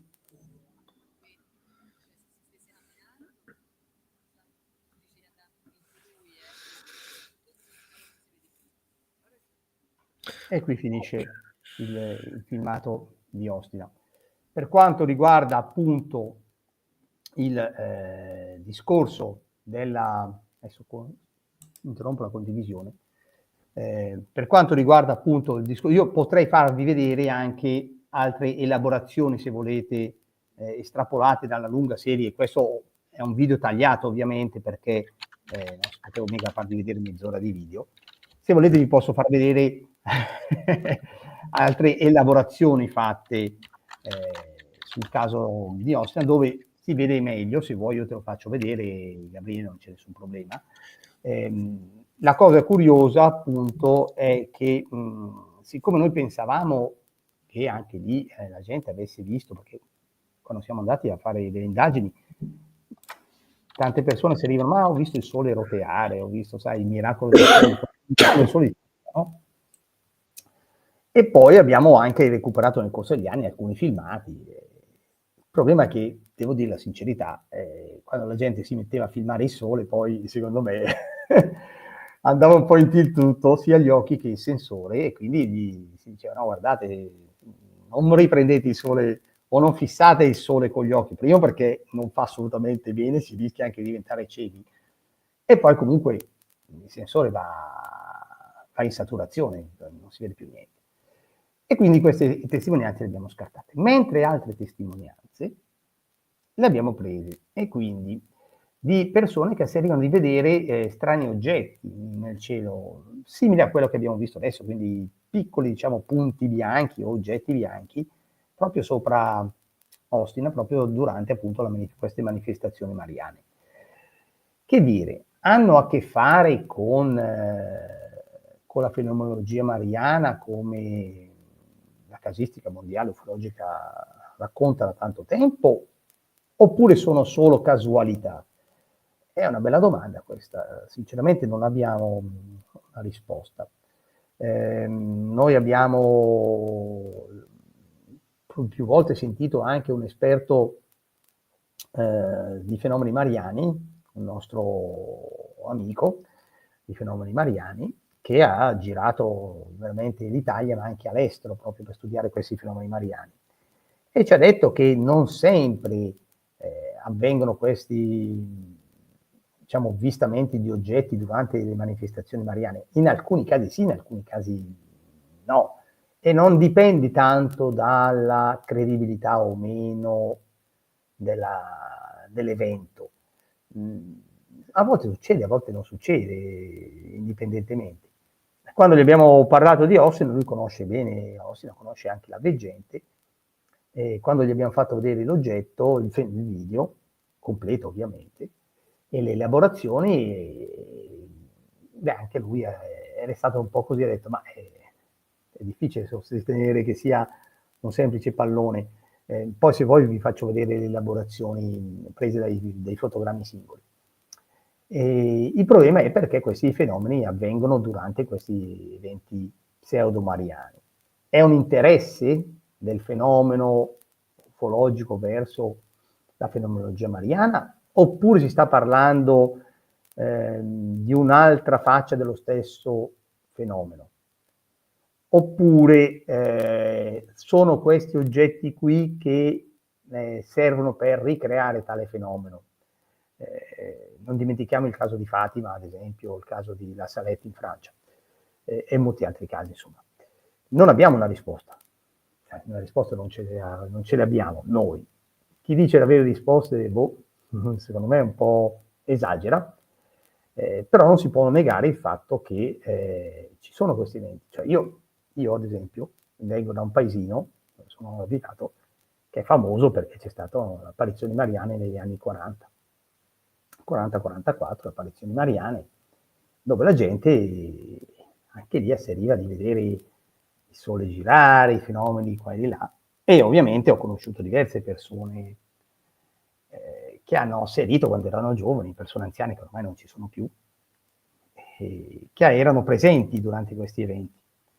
E tra queste alcuni dicevano sì, no, ho visto, c'era il sole girava, fenomeni, luci strane di qua e là, e persone dicevano ma io ho visto niente, cioè io ero lì assieme a tantissime altre persone, io non ho visto niente.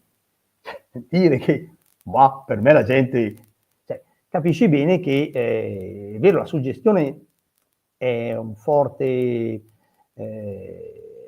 diciamo così, è un forte input che può dare a un'elaborazione poi mentale, ma è anche vero che, come ben sai, nei fenomeni ufologici, se si parla di fenomeni ufologici, più di una volta la casistica di questo film, testimoni vicini, diversi testimoni vicini raccontano eventi in modo completamente diverso.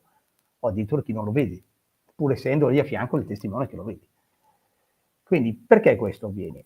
Perché il fenomeno è in grado di scegliere selettivamente su chi farsi vedere e chi non farsi vedere? O forse perché il fenomeno, qualsiasi cosa sia, riesce a attivare certe parti, diciamo così, del nostro cervello, parti che in alcuni individui riesce a attivare, in altri individui non riesce a attivare per motivi che magari non sappiamo. E quindi in alcuni eventi questo fenomeno crea questa sorta di realtà alternativa che il soggetto o i soggetti percepiscono e quindi poi riportano. In altri eventi non riesce a ricrearli, o perlomeno non riesce a ricrearli su tutti, e quindi la gente non vede niente. O se vedi, sì, vabbè, tutto qui, cioè non resta estasiato o meravigliato di questa cosa. E questa è una cosa tipica. Noi quando, nel nostro piccolo, noi l'abbiamo visto a Ostina, dove tra chi era, diciamo così, affascinato da questa veggente e asseriva anche lui di vedere cose strane, e chi invece era lì, sì, interessato, curioso, magari anche credente, e pregava, ma assolutamente non vedeva niente. Il sole era il sole, le nuvole erano le nuvole, disegni strani nel cielo mai visti, quindi è un po' un mistero che ci portiamo dietro nella fenomenologia mariana associata al fenomeno UFO, come la casistica mondiale racconta da tanto tempo. Non ti sento, Gabriele. Non ti sento. Ogni tanto chiudo il microfono per evitare rumori perché ho un po' di tosse. Allora, a proposito di fenomeni mariani, quindi di BVM, perché vorrei sottolineare che i fenomeni mariani sono quelli più conosciuti, sono quelli più diffusi, ma la fenomenologia comprende anche altri fenomeni, diciamo, spirituali a livello di manifestazioni che vengono definite BVM, che poi BVM è anche l'abbreviazione di Beata Vergine Maria. Però questi tipi di eventi, non dico sempre, ma quasi sempre, quelli molto eclatanti che raccolgono molti fedeli, soprattutto quelli dove si vedono dischi rotanti, soli rotanti, eccetera, come li vogliamo chiamare, li chiamiamo, alla fine sono sempre quelli, avvengono nei periodi di guerra, di catastrofi, o prima e dopo i periodi di guerra e di catastrofi, perché se li andiamo a vedere un po' tutti, quelli grandi mi riferisco, mentre quelli più piccoli, più localizzati, che ne so, quelli proprio di paese, per intenderci, che sono magari anche nel tempo un po' meno prolungati, sono visti da meno persone, invece si manifestano in momenti in cui c'è un problema nel posto, legato magari ad alcune persone, un malessere generale delle persone del posto. Certo. E poi un'altra cosa che secondo me è importante da capire da questo punto di vista è che tutti questi fenomeni, come per esempio anche quello dei Foo Fighter, quindi potremmo dire anche l'attuale situazione, non mi riferisco tanto a quella dei droni, ma a quella delle luci nel cielo, che è molto simile a quella dei Foo Fighter, così come le apparizioni mariane e altre tipologie di fenomeni sono molto vicine a questi periodi di guerra. Ora siamo in un periodo in cui effettivamente ci sono tante guerre nel mondo, c'è il rischio di una guerra, di una terza guerra mondiale, e i luoghi dove si stanno manifestando, si manifestano un po' in tutto il mondo, però sono proprio quei paesi che sono più coinvolti nelle guerre. Faccio un esempio.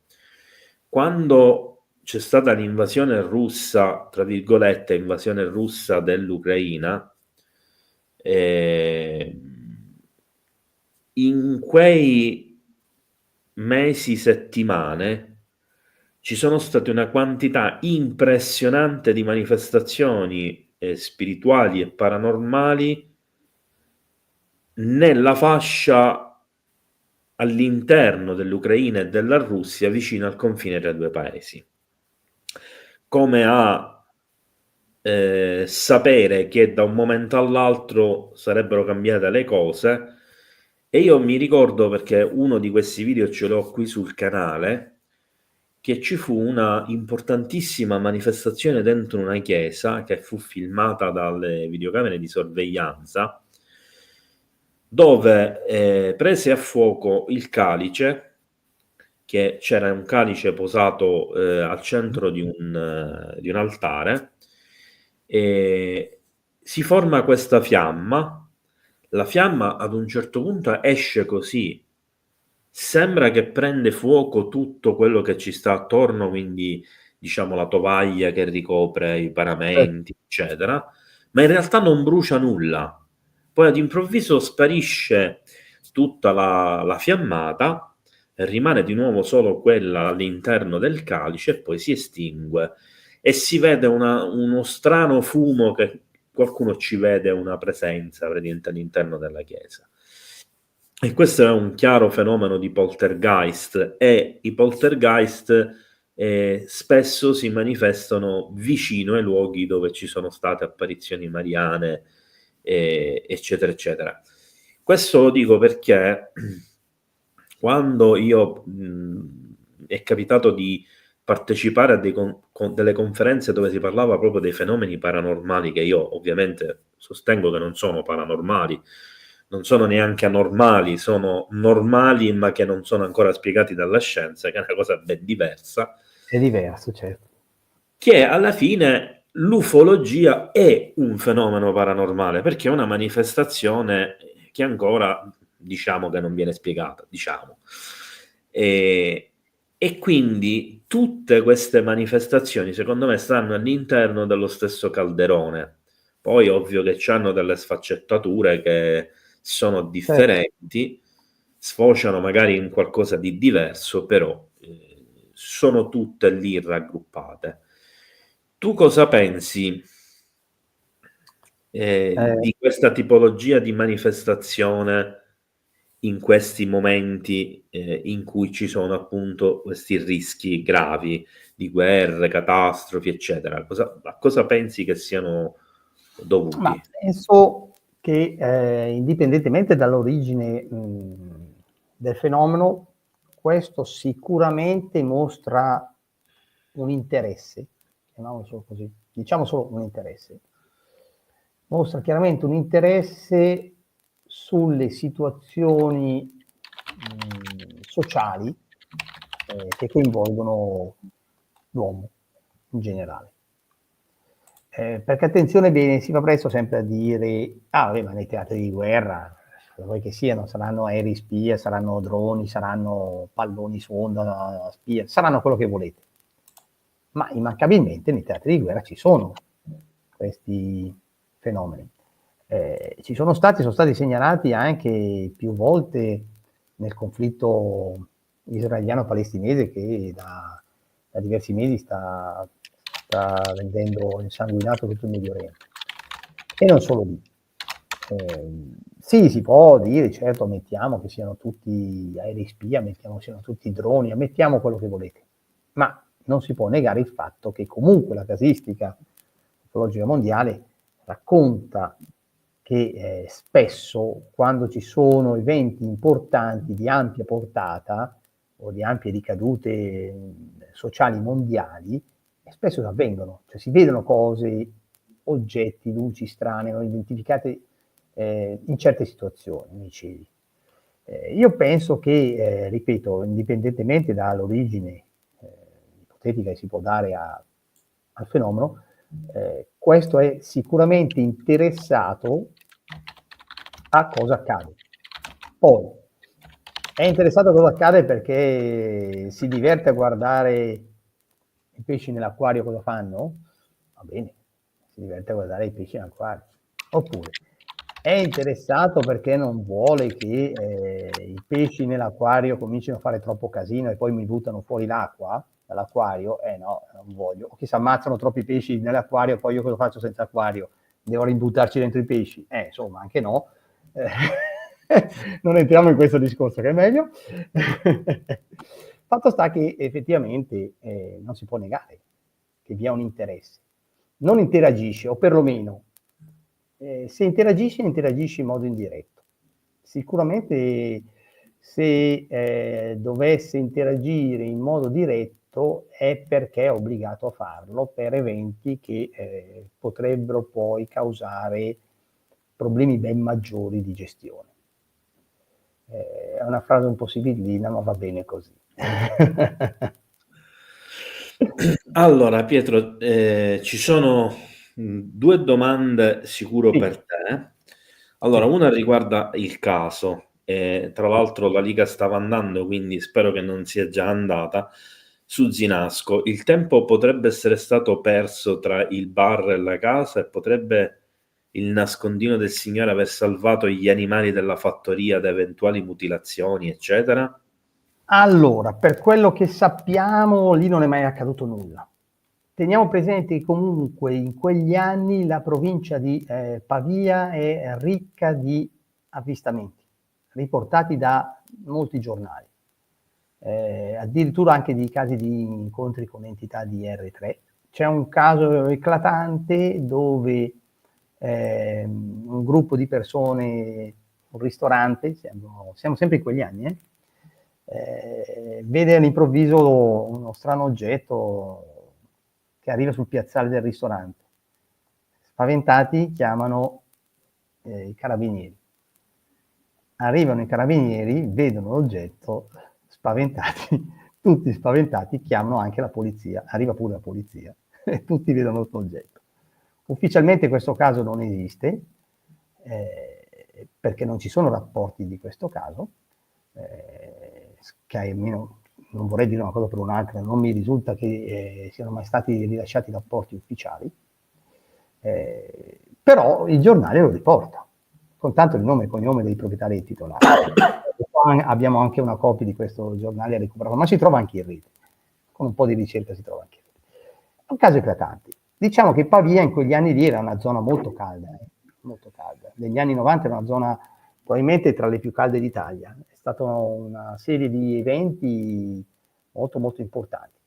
Quindi direi di no, perché non ci sono mai giunte voci, la casistica, perlomeno per quanto ne so io, non accenna mai minimamente a ritrovamenti di corpi di animali feriti o mutilati o morti associati a un fenomeno UFO. Quindi direi di no. Ti faccio un'altra domanda del pubblico e poi, prima di lasciarti andare, che tu ovviamente alle 11 ci devi salutare, ti dovevo fare una domanda io e dirti una cosa, quindi non me lo fare dimenticare, che è importante. Allora, domanda di Domenico: come giudicate il fenomeno di Medjugorje? Beh, diciamo che non lo giudichiamo, abbiamo un'opinione sicuramente. Abbiamo un'opinione sicuramente. Ma è la domanda che fanno a me o fanno a te? Non ho capito. No, a tutte e due in realtà. Prima rispondi te allora, La patata no. bollente me la passi. No, allora, io in questo caso mi sento di parlare per un'esperienza quasi diretta nel senso che ho conosciuto molte persone che sono state a Medjugorje durante il periodo principale, il periodo clou, non quello attuale, in un periodo in cui c'era un via vai impressionante da tutto il mondo per Medjugorje. Allora, qui ci sono secondo me da aprire alcune parentesi. In primo luogo che, essendo una cosa spirituale, tra virgolette, e parzialmente religiosa, cristiana, in realtà non è mai stata accettata dalla Chiesa cattolica. O meglio, non sono mai state aperte indagini ufficiali, ci tengo a precisare, sulla veridicità delle apparizioni mariane a Medjugorje, cosa che invece fu fatta per Lourdes e Fatima. Allora, per quello che mi risulta dai testimoni che andavano a Medjugorje, durante le manifestazioni mariane c'erano diversi fenomeni paranormali sia dentro la struttura sia fuori dalla struttura. Fuori dalla struttura strane luci che pigliavano la forma della Madonna e dischi rotanti classici. All'interno della chiesa molte persone vedevano questa luce intensa ma informe che appariva nel punto dove guardavano i ragazzi, e come ha detto prima Pietro, in alcuni casi, cioè alcune persone la vedevano, altre persone non vedevano invece assolutamente nulla, cioè vedevano l'angolo della chiesa normalissimo come in altre situazioni. Una cosa che colpiva molto all'epoca era la presenza di una figura oscura che appariva spesso seduta dentro la chiesa in mezzo alle persone, e che moltissimi testimoni raccontano essere una donna gobba molto grande, vecchia, tutta vestita di nero, che veniva considerato il diavolo, praticamente la presenza del diavolo che stava lì, non si capisce bene per quale ragione, anche se questo andrebbe contro molti canoni, perché in teoria dentro il suolo sacro il diavolo non dovrebbe, o i demoni non dovrebbero poter stare. Non è propriamente così la cosa, anche per la religione e ci sono degli accorgimenti che andrebbero utilizzati in tal senso per impedirlo, cosa che non viene più fatta nella Chiesa da un bel po' di anni. Chiusa questa parentesi, quindi la mia opinione è che effettivamente succedevano, perché mi fido del giudizio delle persone che hanno visto e vissuto certe esperienze, quindi succedevano realmente delle cose al di fuori dell'ordinario. Però tutto questo è finito già da un certo periodo di tempo a questa parte, e tutto quello che starebbe succedendo dopo, secondo me, non ha più niente né di paranormale né di spirituale. Questa è la mia opinione sulla questione di Medjugorje. Allora, ti do la mia opinione. Allora, noi personalmente siamo un'associazione ufologica, quindi ci interessiamo prettamente di fenomeni ufologici. Per quanto riguarda Medjugorje, non abbiamo mai approfondito più di tanto il caso, perché non vi sono state molte segnalazioni a carattere prettamente ufologico, qualcosa ma non molto. Non bisogna dimenticare che Medjugorje, come tanti altri luoghi simili, porta con sé un misticismo molto molto forte. Misticismo e una fenomenologia che, come dici te, è di difficile interpretazione. Eventi simili sono avvenuti in passato in altri luoghi, sia fenomeni, diciamo, apparentemente mariani, sia fenomeni che di mariano magari non c'hanno proprio nulla. A me viene in mente una cosa così, uno dice sì, ma cosa c'entra? Insomma, quasi anche lì andrebbe fatto magari qualche riflessione. Eventi simili a quelli di Medjugorje, io non parlo di apparizioni mariane o presunte tali, ma di altro genere di apparizioni, sono note ad esempio nello Skywalker Ranch, che tu conosci molto bene. Lì non c'è la Madonna, perlomeno se c'è, diciamo che si diverte in quel posto lì, perché appare in modi strani, però anche lì vi sono strane visualizzazioni di entità. A Medjugorje, per quanto sappiamo noi, abbiamo anche noi avuto passato conoscenze di persone che ci sono andate, e posso confermare quello che ci hanno detto. Uno di questi ci ha detto che gli è capitato di vedere effettivamente un'entità nera, scura, passare proprio su dove c'è proprio il santuario di Medjugorje, sopra la collina, quando erano tutti in preghiera, c'era la folla in preghiera, vedere questa cosa che non capiva bene, ma nel senso, ma ci vedo bene o sto avendo le allucinazioni? Perché vedeva sta sorta di entità scura, nera, come un'ombra, che si avvicinava non a tutte le persone, ad alcune persone, come se si attaccasse a queste persone, stava lì un po', poi si spostava e andava da un'altra, ma non da tutte, attenzione. E quindi diciamo che effettivamente è un posto dove vi sono eventi in passato, come giustamente dici te, in passato che lasciano aperte molte porte sulla origine e spiegazione di ciò che lì è avvenuto. La Chiesa giustamente, questo è un mio modesto parere, poi c'è chi dice no, sbaglia, dovrebbe prendere invece per vero tutto. La Chiesa giustamente tende sempre ad andarci molto molto cauta sui fenomeni mariani, su Medjugorje ancora di più, perché nel corso degli anni, subito tra l'altro, abbastanza velocemente, si è accorta che lì è nata tutta una sorta di industria del sacro, con gente che ci campava, alberghi, ristoranti, cioè Medjugorje era un posto dove non c'era niente, attenzione, non c'era un tubo di niente, Sì. zero. Adesso è diventata una industria, come poi è diventata poi Fatima, poi è diventata Lourdes, però lì ci è voluto un po' più di anni. Lì Medjugorje è nato tutto in 448, molto velocemente. E poi contraddizioni tra vari messaggi, tra vari veggenti,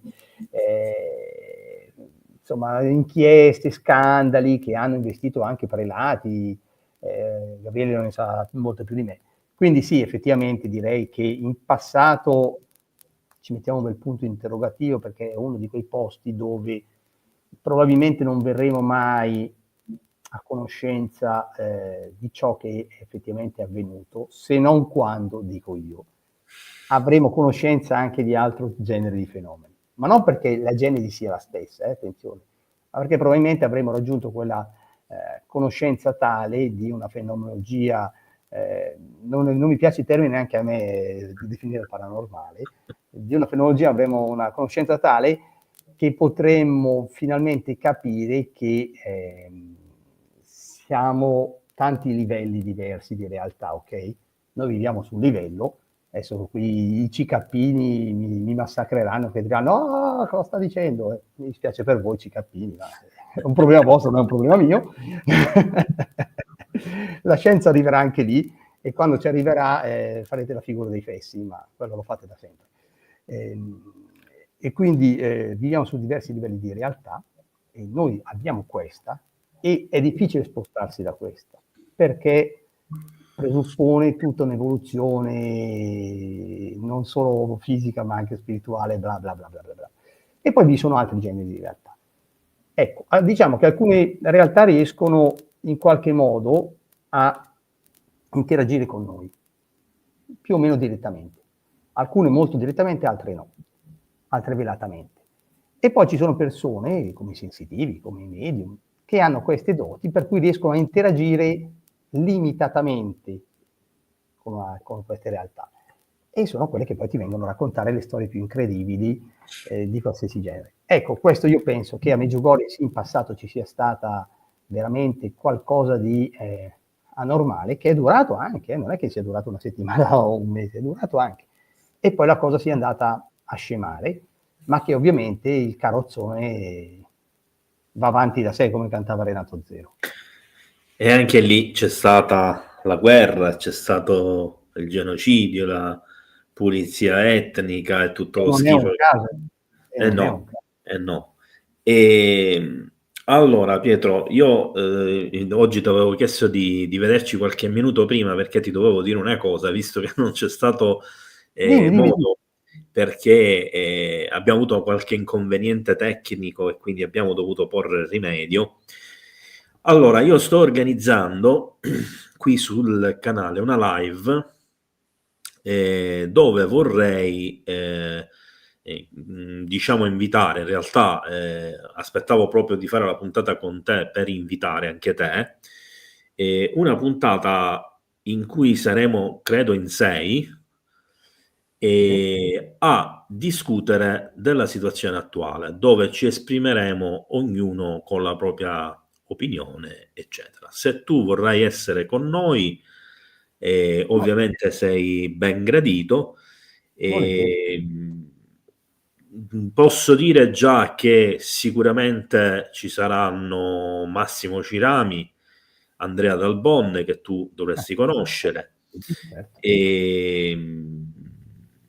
e adesso aspetto anche delle risposte. Ovviamente vi farò sapere la data, perché devo cercare di fare collimare per tutti questa data, e così vedremo magari anche di trovare tutti insieme un punto, diciamo, di svolta, se ci riusciremo, su questa faccenda, che ovviamente 6 teste sono meglio di una, no?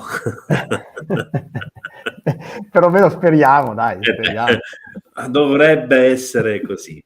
Ma sai, sulla quantità la statistica dice che almeno uno se ne salverà, no? Beh. Almeno uno.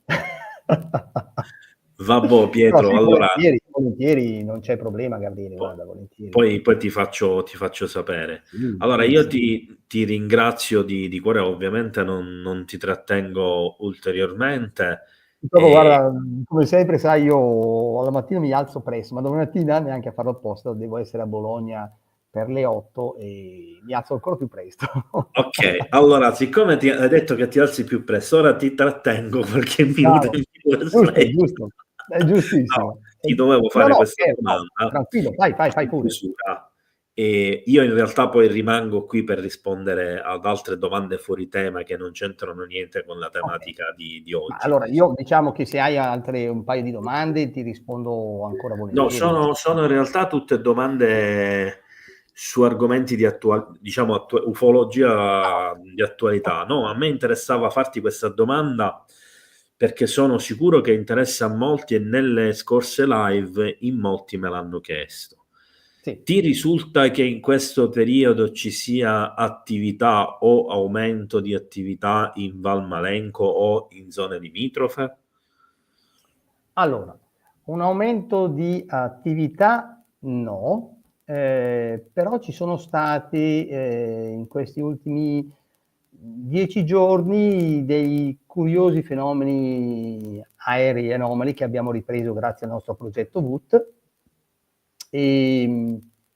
sia proprio in Alta Val Malenco, quindi in zona Pizzo Scalino, dove sono stati ripresi proprio l'11, quindi pochi giorni fa. Sono stati ripresi 3 eventi luminosi che hanno attraversato, diciamo così, la parte di cielo vicina al Pizzo Scalino, passando e scomparendo dietro questo, nel senso che non sono fuori riusciti dall'altra parte, e tenete presente che dietro vi è Poschiavo e vi è la Svizzera dietro, e non ci sono aeroporti vicini, cioè non c'è proprio niente.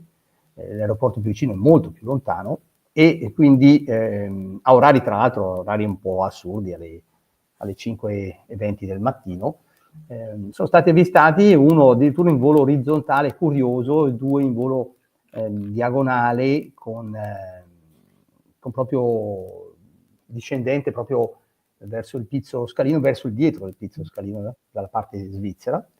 E cosa curiosa, non sono stati segnalati voli neanche dai vari servizi quali Flyradar o Flytracker, non sono stati segnalati voli. Pertanto, se sono voli, non sono voli con il transponder spento, che vuol dire che sono voli istituzionali riservati, oppure sono voli militari riservati, perché non tutti i voli militari hanno il transponder spento, anzi di norma, se non sono in operazioni speciali, hanno il transponder acceso proprio per una questione di sicurezza di volo. E è curioso perché sono venuti nell'arco di pochi minuti, quindi sono state riprese in automatico dalle nostre webcam, e sono stati curiosi. E poi è stato ripreso uno il giorno 9, quindi no, sì, il giorno 9, se non mi ricordo male. Qui curioso anche questo, perché ancora il nostro sistema di rilevamento automatico webcam ha ripreso un fenomeno, una strana sorta di piccolo corpo biancastro, sferico, plasmoide, molto in lontananza, ripreso su Sondrio, che all'improvviso sembra perlomeno apparire nel cielo, ok, e poi ascende, cioè continua a salire, fino a quando esce fuori dalla ripresa della webcam. cosa curiosa, lo stesso giorno veniamo contattati da una persona di Sondrio che ci dice: ma io ero Sondrio, stavo guardando in giro, mi sembrava di vedere qualcosa in lontananza, allora ho fatto alcune foto, ci manda alcune foto scattate casualmente, quando si dice il caso, pochi secondi dopo gli fatti riprese dalla nostra webcam, quindi si parla di, se non sbaglio, 9-10 secondi dopo. E cosa si vede in questa serie di 3-4 scatti, se non mi ricordo male?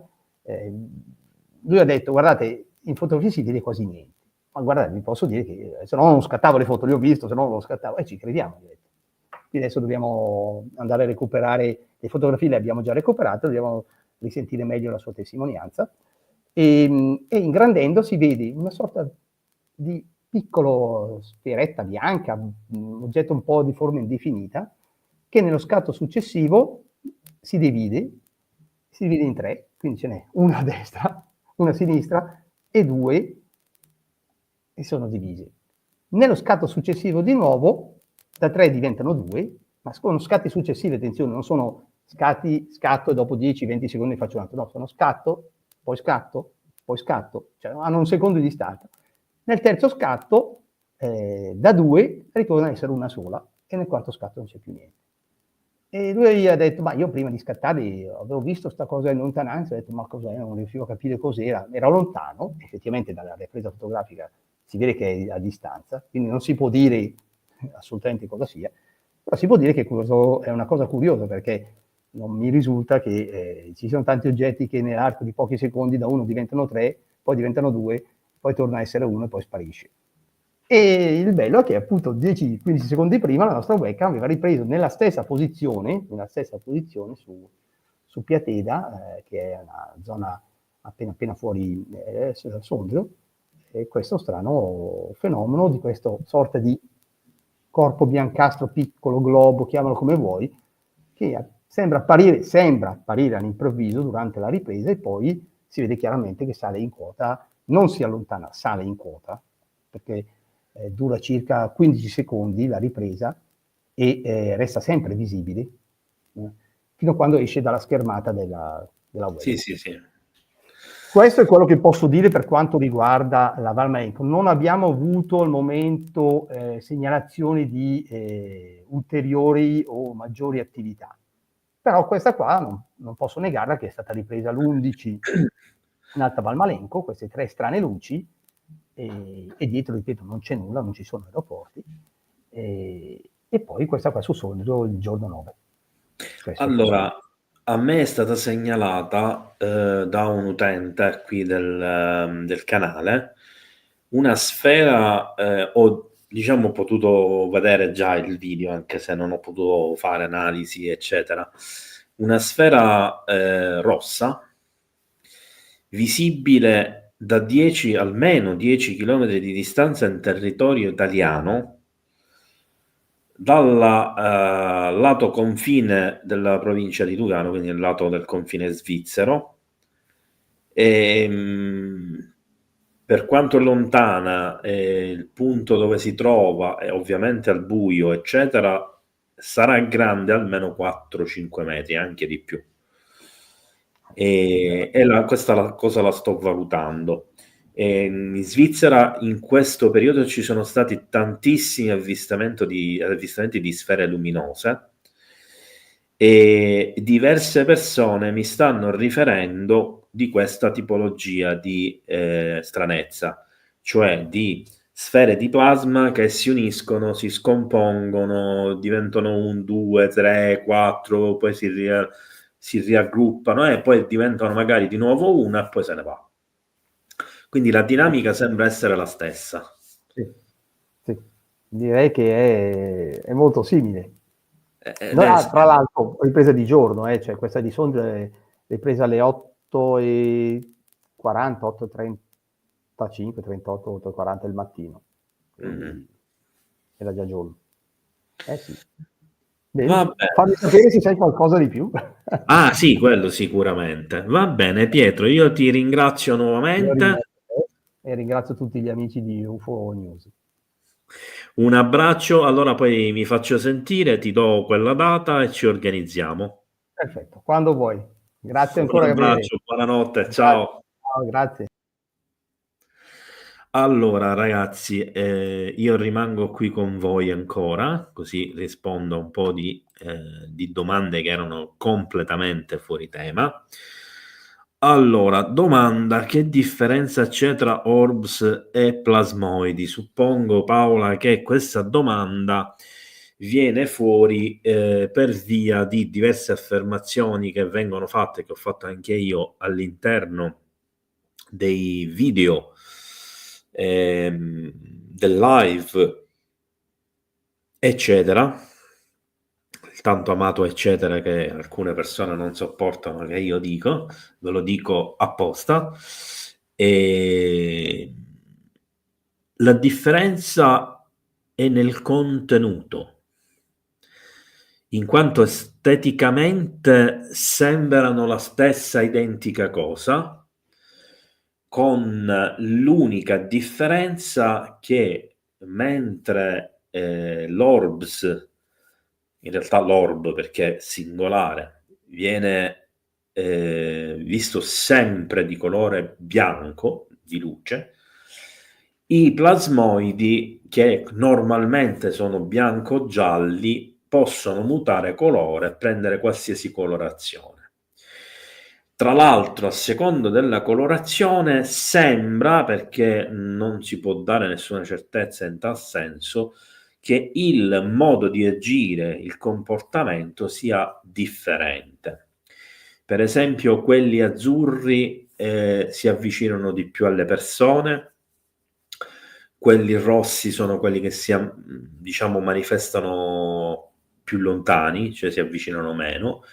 Quelli bianchi e gialli sono quelli che tendenzialmente tendono a muoversi di più verticalmente, quindi a scendere magari a bassa quota per poi risalire rapidamente e via così.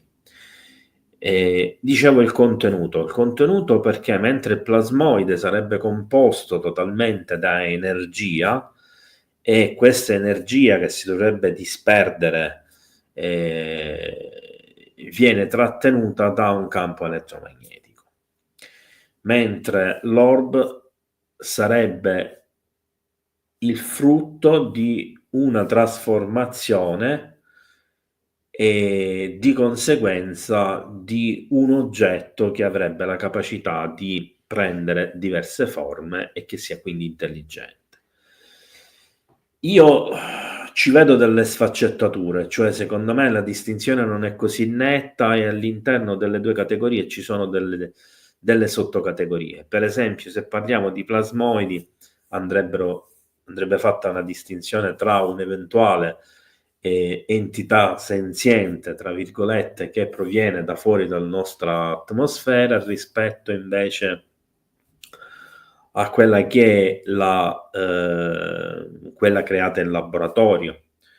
Oppure, come dico io, nella maggior parte dei casi in realtà non si tratterebbe di veri e propri plasmoidi, ma quella che vediamo è la parte esterna, quindi la parte energetica che ricopre una struttura solida, magari una sfera di metallo, una sfera azzurra contenente un'intelligenza artificiale o, perché no, nei casi più grandi anche un qualche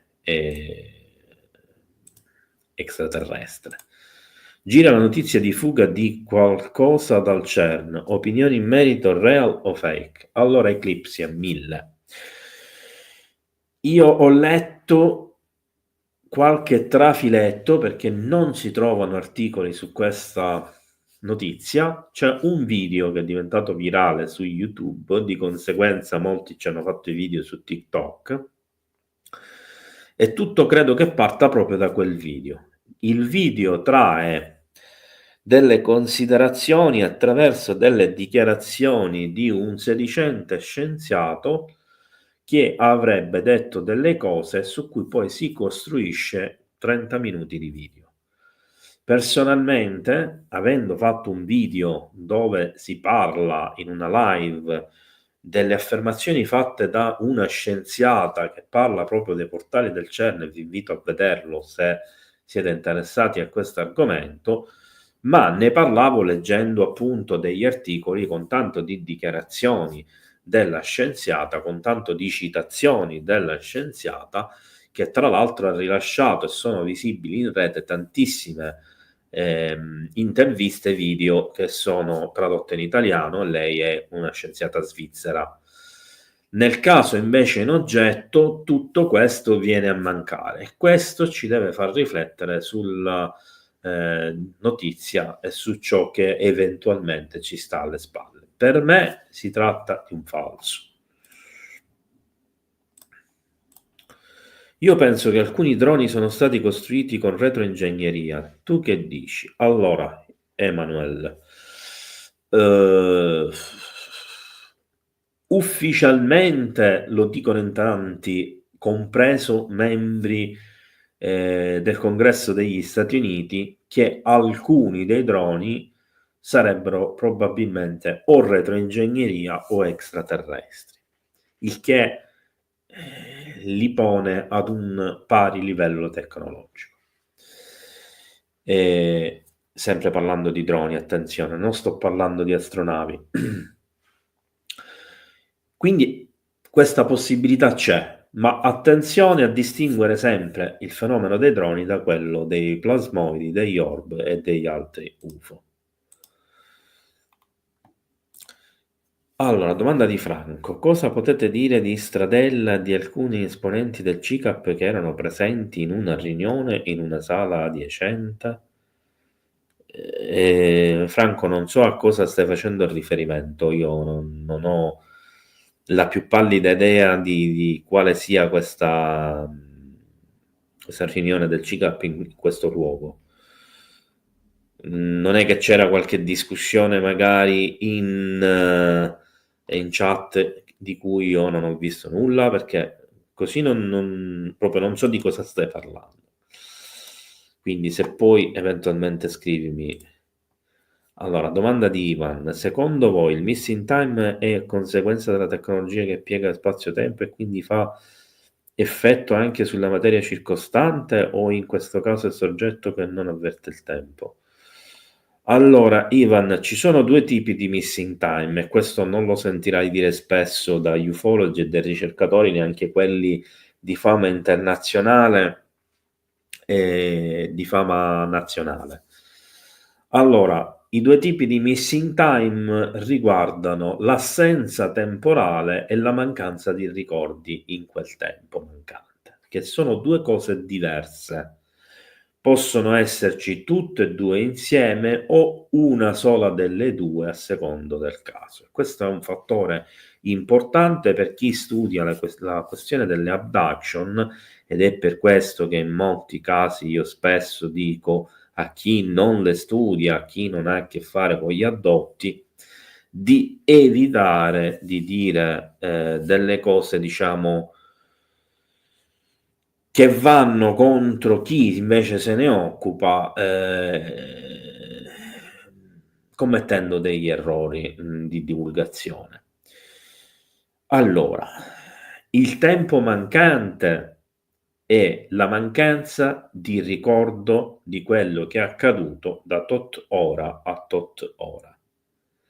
La mancanza della persona nel tempo, cioè il vero e proprio missing time, e la mancanza della persona dal luogo da tot tempo a tot tempo.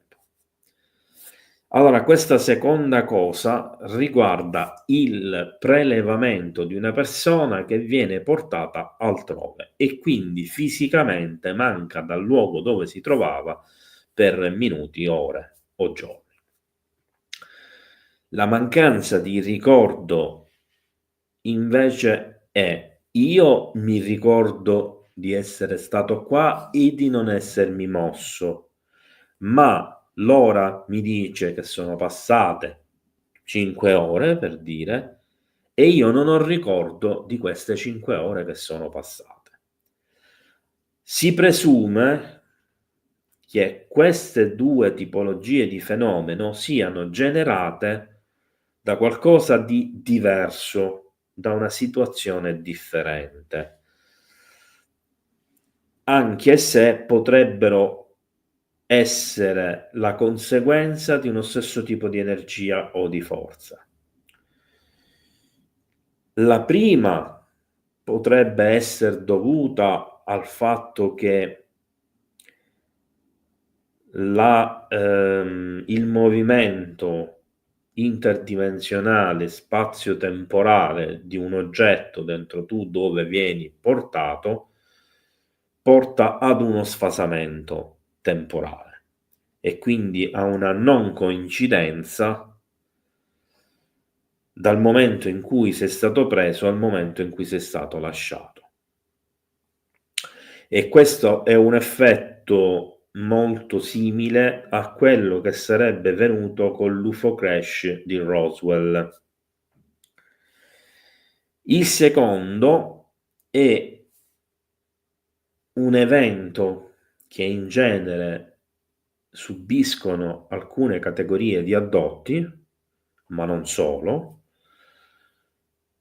che hanno vissuto una traslazione temporale senza spostarsi da quel posto, quindi fisicamente loro sono rimasti in quel posto, ma la loro memoria, che ha fatto cilecca per motivi a noi sconosciuti, non ha in memoria quelle 5 ore, quelle 6 ore, quei 2 giorni, quel che siano.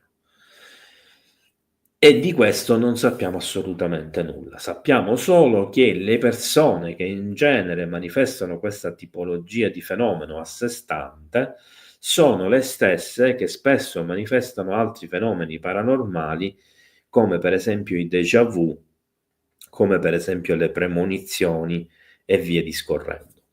E su questo mi sento di darvi la mia opinione personale, che è quella che, vivendo in come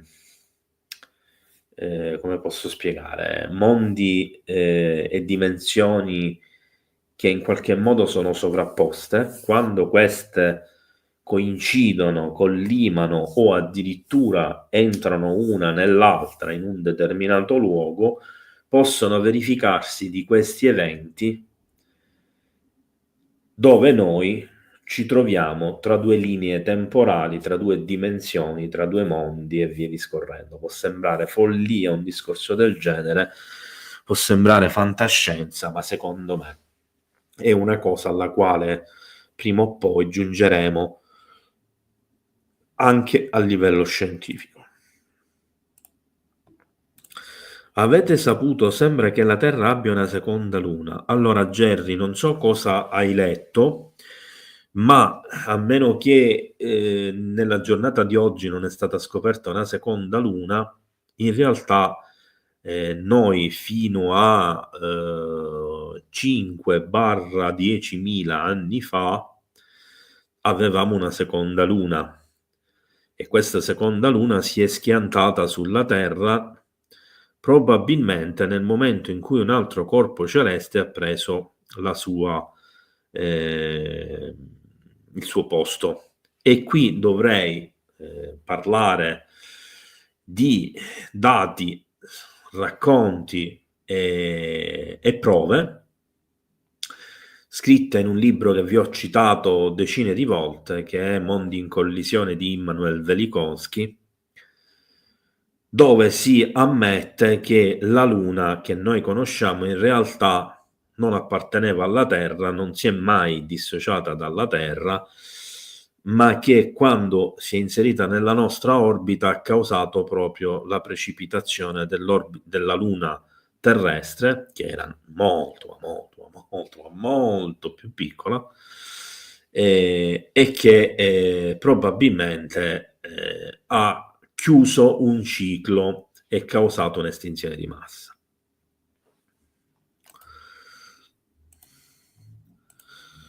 Django Xjin, benvenuto, non credo di aver mai letto tue domande e di averti visto in chat. È possibile che ci stanno mappando meticolosamente per un'invasione strategica su larga scala? Cosa ne pensate? Allora, questa era una domanda quindi rivolta anche a Pietro, ma ti rispondo io. Pietro alle 11 già doveva andare, quindi l'ho trattenuto anche più del dovuto. Allora, è stata una delle prime cose che ho valutato in questa attuale situazione ed è una delle cose che ancora non ho scartato. Anzi, è una delle cose che secondo me ha più senso, è più razionale, più logica, ed è proprio per questo che il governo americano, le forze armate americane sono nel panico, perché è la cosa più probabile, e se fosse una cosa effettivamente reale, saremmo davanti ad un atto preventivo di ostilità.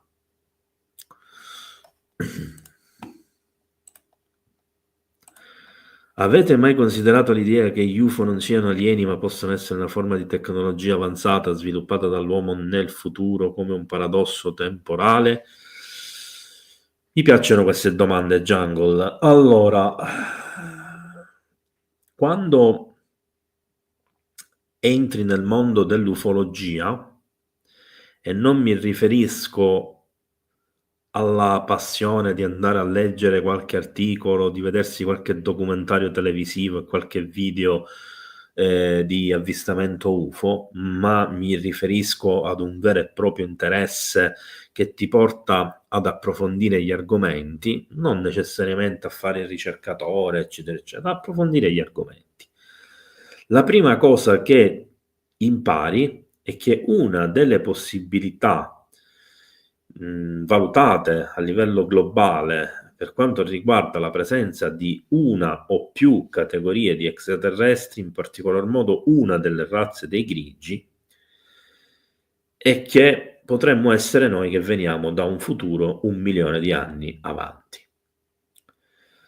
Ora, questa cosa a chi non è addetto ai lavori può far sorridere, ma come ho detto in diverse occasioni, esiste un filosofo astronomo degli anni 30 del 1900 che già parlava di questa cosa all'avanguardia in maniera incredibile di quasi un secolo. Non mi ricordo come si chiama, io qui da qualche parte dovrei avere davanti a me uno dei suoi libri, in realtà ne ho 3 comunque, ha un nome stranissimo, dopo casomai ve lo faccio sapere. Questo individuo pensava che la vita fosse molto più diffusa nell'universo e semplicemente che le nostre limitazioni nelle vedute ci portavano a presupporre che solo in alcuni ambienti si potesse sviluppare la vita, non considerando invece tutte le altre possibilità. Tanto da ipotizzare addirittura che nelle lune dei giganti gassosi e persino nelle stelle nane e bianche ci possono essere, spiega il perché, forme di vita che si siano sviluppate. Tra le cose che lui ha elaborato c'è anche il come l'uomo sarà, attraverso i dati che portano a un'evoluzione fisica, come sarà tra 1 milione di anni. E ci descrive nei minimi dettagli quelle che sono le caratteristiche che l'uomo assumerà e le caratteristiche che l'uomo perderà. Un minuto.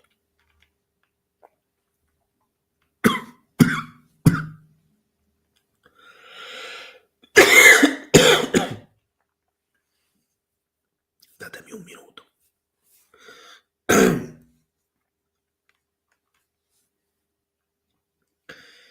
Secondo quello che dice lui, perderemo le orecchie, cioè tutta la parte esterna dell'orecchio, e rimarranno solo i fori. Il naso verrà gradualmente riassorbito e quindi rimarranno soltanto le narici con un piccolissimo naso. La bocca diventerà sempre più sottile, perderemo gradualmente la funzione dentale, la mascella di conseguenza la mandibola si assottiglieranno sempre di più, portando il viso a diventare un po' a forma di cuore, mentre lo sviluppo del cervello porterà ad un cambiamento della forma cerebrale e quindi la scatola cranica è destinata ad ingrandirsi sia verso dietro che lateralmente. Gli occhi diventeranno sempre più grandi e con l'invecchiamento solare nel tempo aumenterà tanto la luminosità che saremo costretti ad usare delle lenti a contatto nere. Il corpo diventerà sempre più snello, manterrà una certa atleticità, ma perderà gran parte della massa muscolare. In pratica stiamo ascoltando la descrizione di una delle razze dei grigi a 360 gradi. Questo ve lo dico perché anche quando si parla di questioni legate alle ebbe e all'area 51 si fa una netta distinzione tra le varie razze dei grigi, all'interno delle quali si distingue la razza dei grigi, proprio quella nominata i grigi, dalle ebbe. Sono due cose diverse. Le ebbe sono una razza creata e con un numero limitato di individui, quindi artificiale, sono dei cloni. I grigi sarebbero una razza specifica che viene da zeta reticuli, ma tra le razze dei grigi ce ne sarebbe una molto simile a quella di zeta reticuli, che saremmo noi esseri umani che veniamo dal futuro, da almeno 1 milione di anni avanti. Quindi, per rispondere in linea definitiva alla tua domanda, sì, è possibile. Leggermente fuori argomento, è possibile che alcuni dei nostri sogni sono uno specchio delle nostre azioni di noi stessi in altri universi paralleli? Ritengo di sì, e ritengo inoltre che i sogni potrebbero anche essere, oltre che questo, delle vere e proprie esistenze in un altro piano. Quindi sempre quando collimano le cose, le stringhe, le dimensioni, i mondi, tutto quello che vogliamo, noi assorbiamo parte dell'esistenza della nostra controparte, quindi viviamo i déjà vu, abbiamo delle premonizioni, perché magari prevediamo una cosa che in realtà è già accaduta in un altro universo parallelo, e allo stesso tempo possiamo anche renderci conto che quello che stiamo vivendo in un sogno, che dovrebbe quindi essere qualcosa di, fatemi passare questi termini, grazioso, simpatico, fumettistico, da storia di libro, eccetera, in realtà ci sembra vivido, ci sembra di averlo vissuto realmente, con tanto di emozioni, di sensazioni, di ricordi fisici. Come spiegarlo se non in questa maniera? Allora, Franco, hai avuto l'opportunità di visionare il breve video dei vortici di fuoco? Puoi fare un'indagine con tecniche digitali? Allora, Franco, sì, ho visto quel video, ne ho visti anche altri in realtà. Non credo che ci sia la necessità di fare un'indagine digitale, ma se vuoi posso comunque fare delle verifiche. Questo fenomeno, che fino al 2011, se non ricordo male, era rarissimo. Si tratta di un fenomeno, il fire tornado, cioè il tornado di fuoco, che era stato visto negli ultimi 100 anni solo 7 volte. Dal 2011 ad oggi in media viene avvistato tra la dozzina e la trentina di volte all'anno. Questo è indice di un cambiamento forse anche climatico, ma a mio avviso è indice di un cambiamento della causa degli incendi. E infatti i Faernado sono sempre presenti negli incendi che le teorie del complotto vogliono essere generati da armi ad energia satellitare o aerea o di drone, piuttosto che invece da piromani e quant'altro. Anche se devo dire che nell'incendio di Los Angeles c'è stato già l'arresto di un piromane, ci sono diversi indagati come piromani, però questa è una possibilità concreta, cioè quella che siano state utilizzate armi ad energia, perché ci sono le prove video di questo. E là dove vengono utilizzate le armi ad energia, non so per quale ragione, sono anni che sto cercando di capirlo, si formano i Faernado. Probabilmente per una questione di correnti dell'aria che vengono riscaldate da questi fasci di energia e quindi generano dei vortici che già è facile che si formino durante fortissimi incendi, figuriamoci in questo caso. Intanto do lo stop alle domande, quindi da questo momento in poi, per cortesia, non fate altre domande. Allora, Domenico, in ogni epoca, in ogni luogo si sono manifestati fatti del genere, delle statue di Giunone che trasudavano sangue alle visioni mistiche. Cosa si nasconde dietro tutto ciò? Allora, Domenico, peccato che questa domanda non l'hai fatta prima, quando c'era anche Pietro, perché mi avrebbe fatto piacere sapere la sua opinione. Allora, quello che ti posso dire io è che, uno, e l'abbiamo visto anche prima con Pietro, dietro i fenomeni spirituali delle presenze di apparizioni spirituali mariane e non, c'è il fenomeno UFO e quindi degli extraterrestri. E si potrebbe aprire un dibattito di prove, ce ne sono a bizzeffe su questo aspetto. Il fenomeno delle BVM è un fenomeno ufologico che viene studiato da moltissimi ufologi. Però all'interno del fenomeno delle apparizioni mariane c'è un fenomeno meno conosciuto, che è quello delle manifestazioni fisiche di queste apparizioni spirituali. Cioè che queste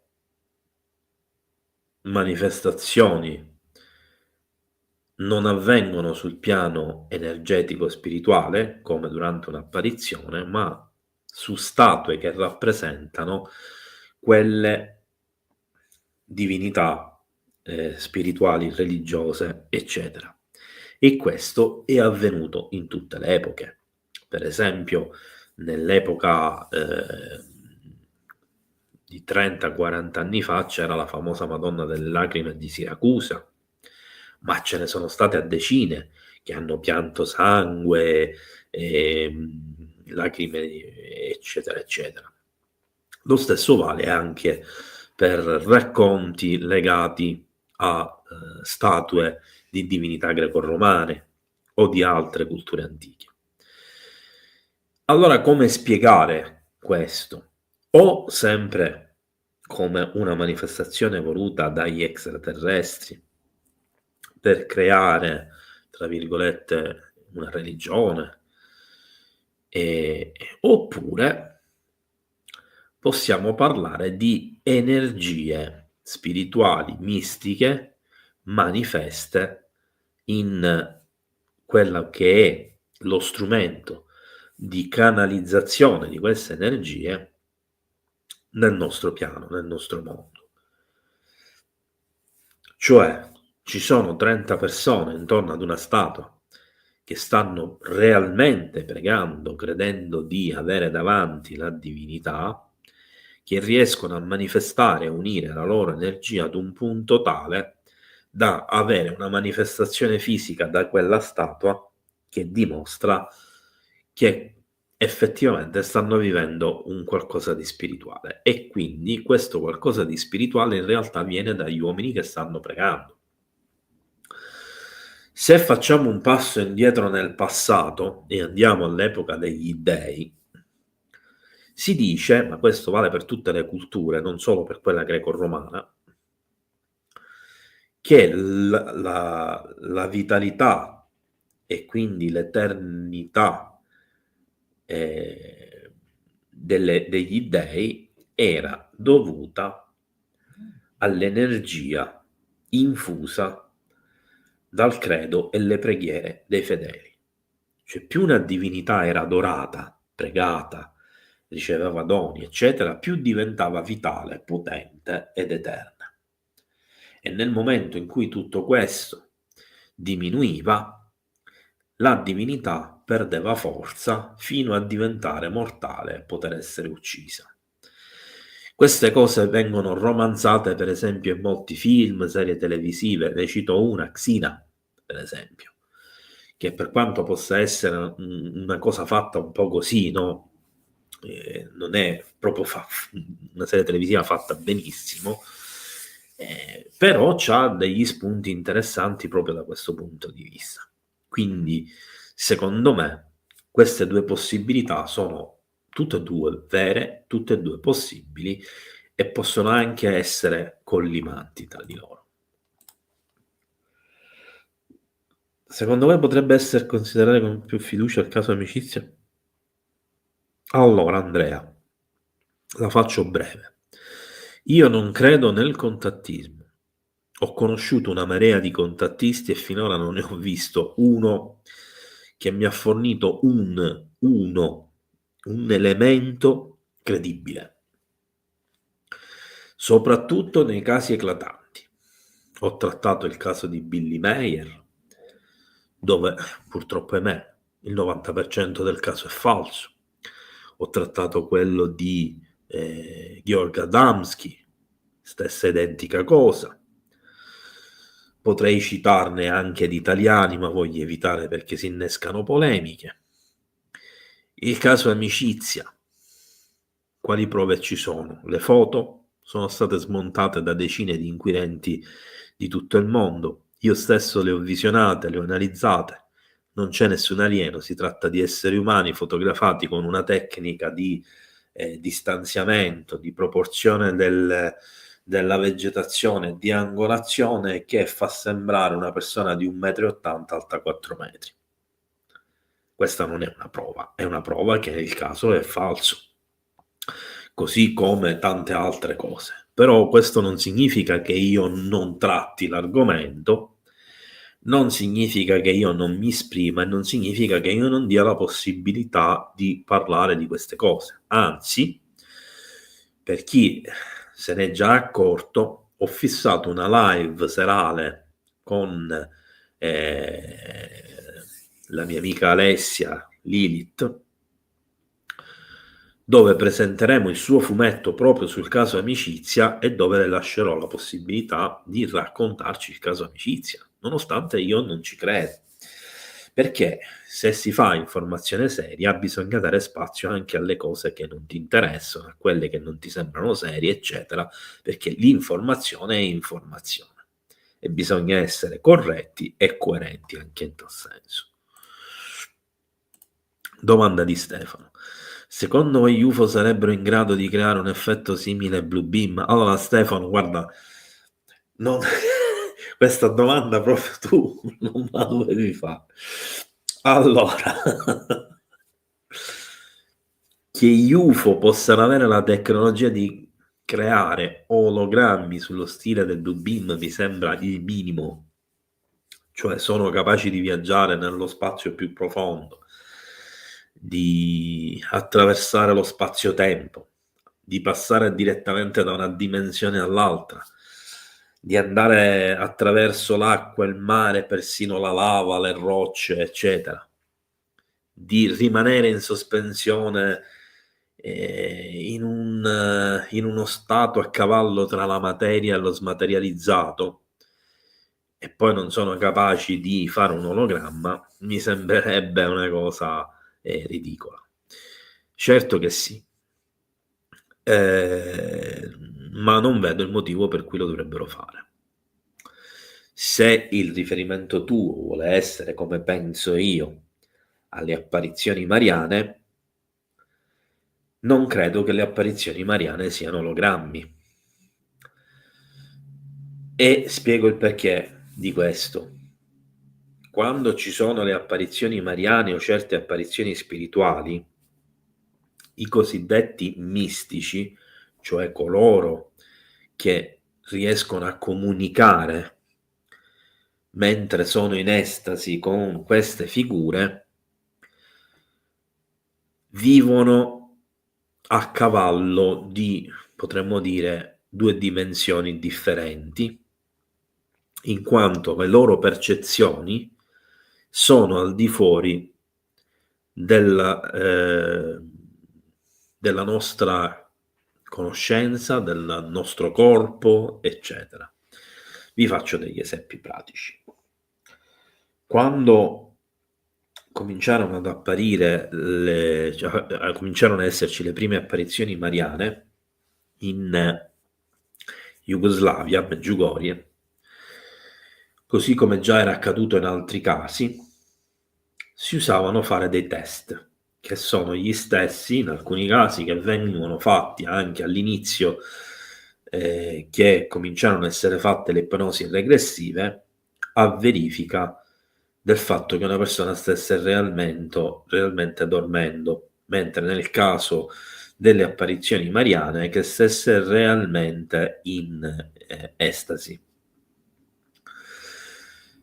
E quindi venivano utilizzate delle tecniche come la puntura con gli spilli, gli aghi, eccetera, per verificare la soglia di dolore, la capacità di concentrazione, perché il mistico che è concentrato, che è in uno stato di estasi, non percepisce il dolore, e allo stesso tempo il sanguinamento, in quanto una delle caratteristiche fisiologiche dei mistici che hanno a che fare con le apparizioni mariane e spirituali è che se vengono punti, oltre a non sentire dolore, non sanguinano.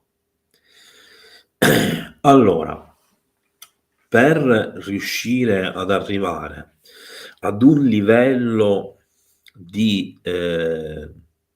profondo di estasi tale che va al di là di qualsiasi possibilità ottenibile con fenomeni di ipnosi di qualunque tipologia, siamo davanti ad un qualcosa che è molto, ma molto, ma molto al di là di qualsiasi tipologia di ologramma.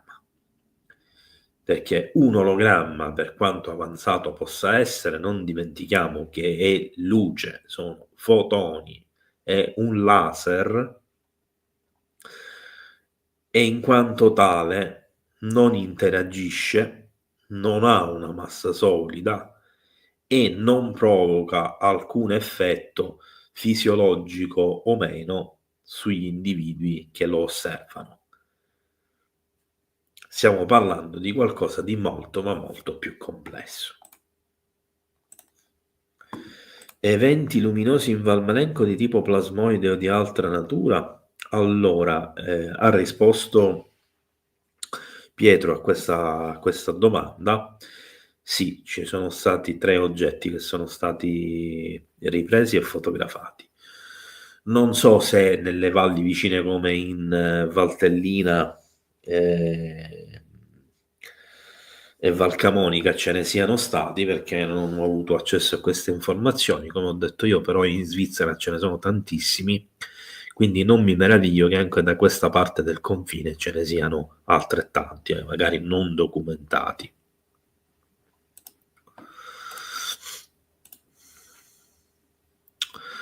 Allora, Eva, non potrebbe essere un voladores, suppongo che fai riferimento alla figura che appare nella chiesa o che appariva nella chiesa a Medjugorje. No,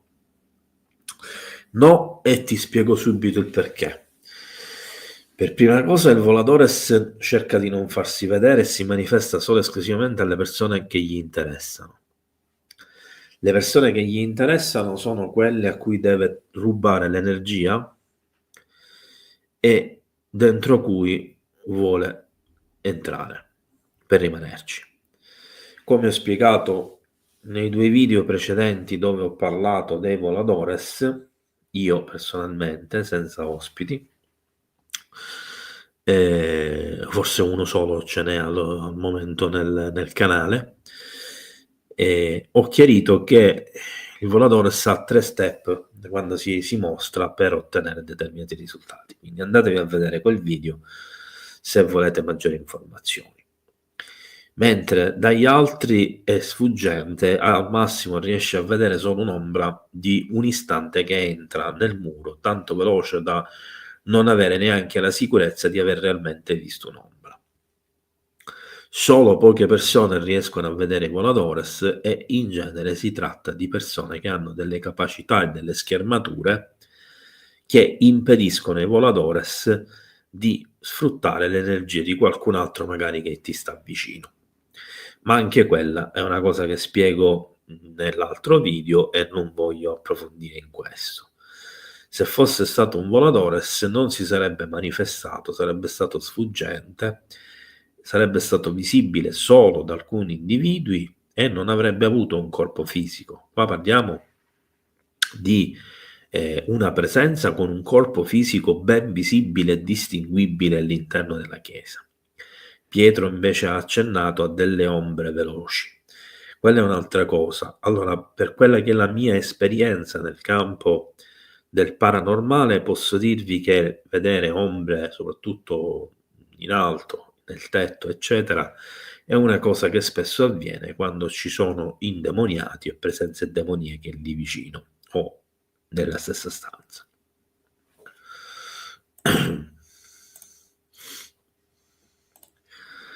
Domanda di Agata. Vi risulta che nel Canton Ticino ci sia una base aliena? Questa era pure una domanda da fare a Pietro.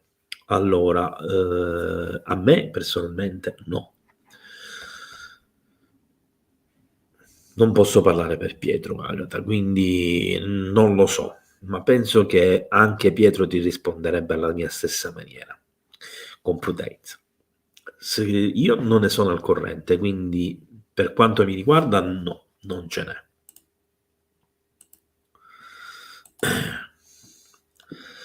Maya, ti è mai capitato un missing time?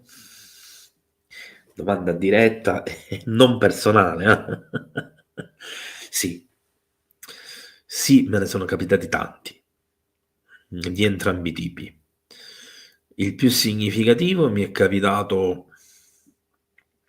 all'età di 14 anni e ho avuto un ammanco di quasi 4 ore.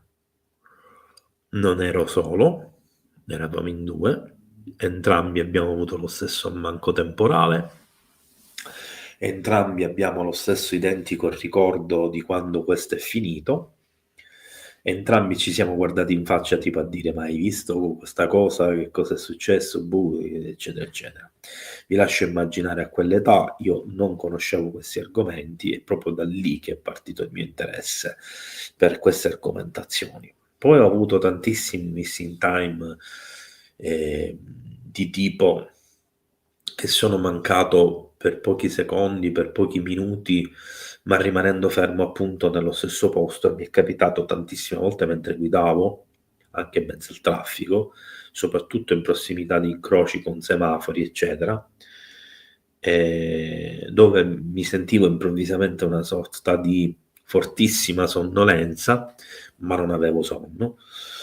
Era proprio una cosa improvvisa, quasi come se non riuscivo più a tenere gli occhi aperti, e ho avuto dei momenti morti a manco, ma non mi è mai successo né un incidente né niente, per fortuna aggiungo. Intanto vedo e credo che si sia abbonato al canale un altro utente Mano Blu che ringrazio e naturalmente do il benvenuto. Allora, a tuo parere sono attendibili le dichiarazioni di Steven Greer? Allora Giuseppe, ho detto in diverse occasioni che a me Steven Greer non mi piace, non mi convince, che lo ammiravo e l'ho ammirato per anni per quello che ha fatto nel 2001, per quello che in parte ha fatto nel 2011, dopodiché secondo me si è fossilizzato su determinate cose, non c'è più stata una crescita, si è impegnato per una disclosure che non è mai avvenuta e ha tirato in ballo tutta una serie di cose che io sinceramente le vedo come più commerciali che altro, ma è una mia personale opinione. Mi piacerebbe che questo famoso tomo di non so quante migliaia di pagine, in questo momento non mi ricordo, mi pare 6.000 pagine, o forse erano 600, adesso non ricordo, che deve essere consegnato nelle mani di Trump, qualcuno sostiene, altri che questa disclosure invece avverrà prima dell'insediamento di Trump perché ci sono voci discordanti ed è anche lui un po' secondo me altalenante in questo, cosa che lo rende ancora meno credibile. Non lo so, è un personaggio che io non capisco e che mi trasmette qualcosa di nascosto, qualcosa di non detto, qualcosa di occulto. Non mi piace. Hai notato la figura che si interpone tra il tornado e la camera? No. Anche perché vista nel telefonino senza gli occhiali né niente è un po' difficile, lo vedo subito.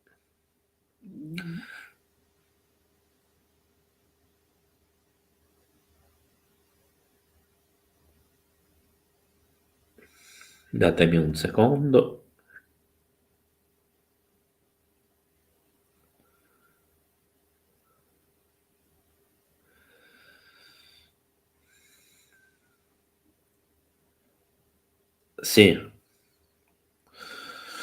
Sì, un'ombra che passa davanti all'obiettivo. Apparentemente sembra una persona, apparentemente, devo guardare bene perché c'è qualcosa che non mi convince. Allora, stop, abbiamo detto, in questo caso sono finite proprio le domande, vedo che nel frattempo avete scritto altri 130 messaggi. Allora, sì, è velocissima e svanisce. Importante, vi ricordo che domani, se non ricordo male, vi do subito conferma perché non vorrei dire una stupidaggine, domani, quindi giorno 15 alle 18, vi aspetto per la live di domande e risposte che vi avevo promesso all'insegna del fenomeno delle interazioni aliene e delle abduction. Quindi vi premetto già da ora che l'intera live sarà dedicata a rispondere a domande su questo tema, non fate domande su altri temi. E spero di avere la possibilità di approfondire un pochino proprio attraverso le domande questa tematica che ho raccontato e discusso abbondantemente in questo canale in almeno 7-8 video in cui parlo di cosa sono le interazioni aliene, quali tipologie sono, cos'è un abduction, come si distinguono le varie abduction, cos'è una MILAB, cioè un abduction militare, cos'è un'ipnosi regressiva, qual è il rapporto tra ipnosi regressiva e le abduction. E poi ho cominciato anche a trattare, ma poi mi sono un po' perso per troppe argomentazioni trattabili, avevo cominciato a parlare anche di alcune razze extraterrestri che sono presenti proprio nei soggetti addotti, o che hanno a che fare con i soggetti addotti come i grigi, i grigi orange, i lux, i nordici, i rettiliani e via discorrendo. Quindi vi aspetto domani alle 18 per questa seduta di domande e risposte che mi avete chiesto, che vi ho promesso. Vi ricordo che se avete fatto delle domande a cui io non ho risposto questa sera, le potete lasciare sotto a questo video, vi risponderò naturalmente il prima possibile. Penso che avrete notato che questa sera ci sono stati dei piccoli accorgimenti di cambiamento, perché sto cercando di migliorare un attimino l'aspetto del video delle live, quindi adesso vedete il logo, prima c'era lo sfondo uguale al canale YouTube, e spero che questo vi piaccia. Un grazie particolare naturalmente a Bruno, a Franco, a Stefano, Agata e Stefania che hanno moderato questa sera la live, e un ringraziamento e un saluto a tutti voi a cui auguro affettuosamente buonanotte, un abbraccio tra le braccia di Morfeo a tutti. Ciao, buonanotte.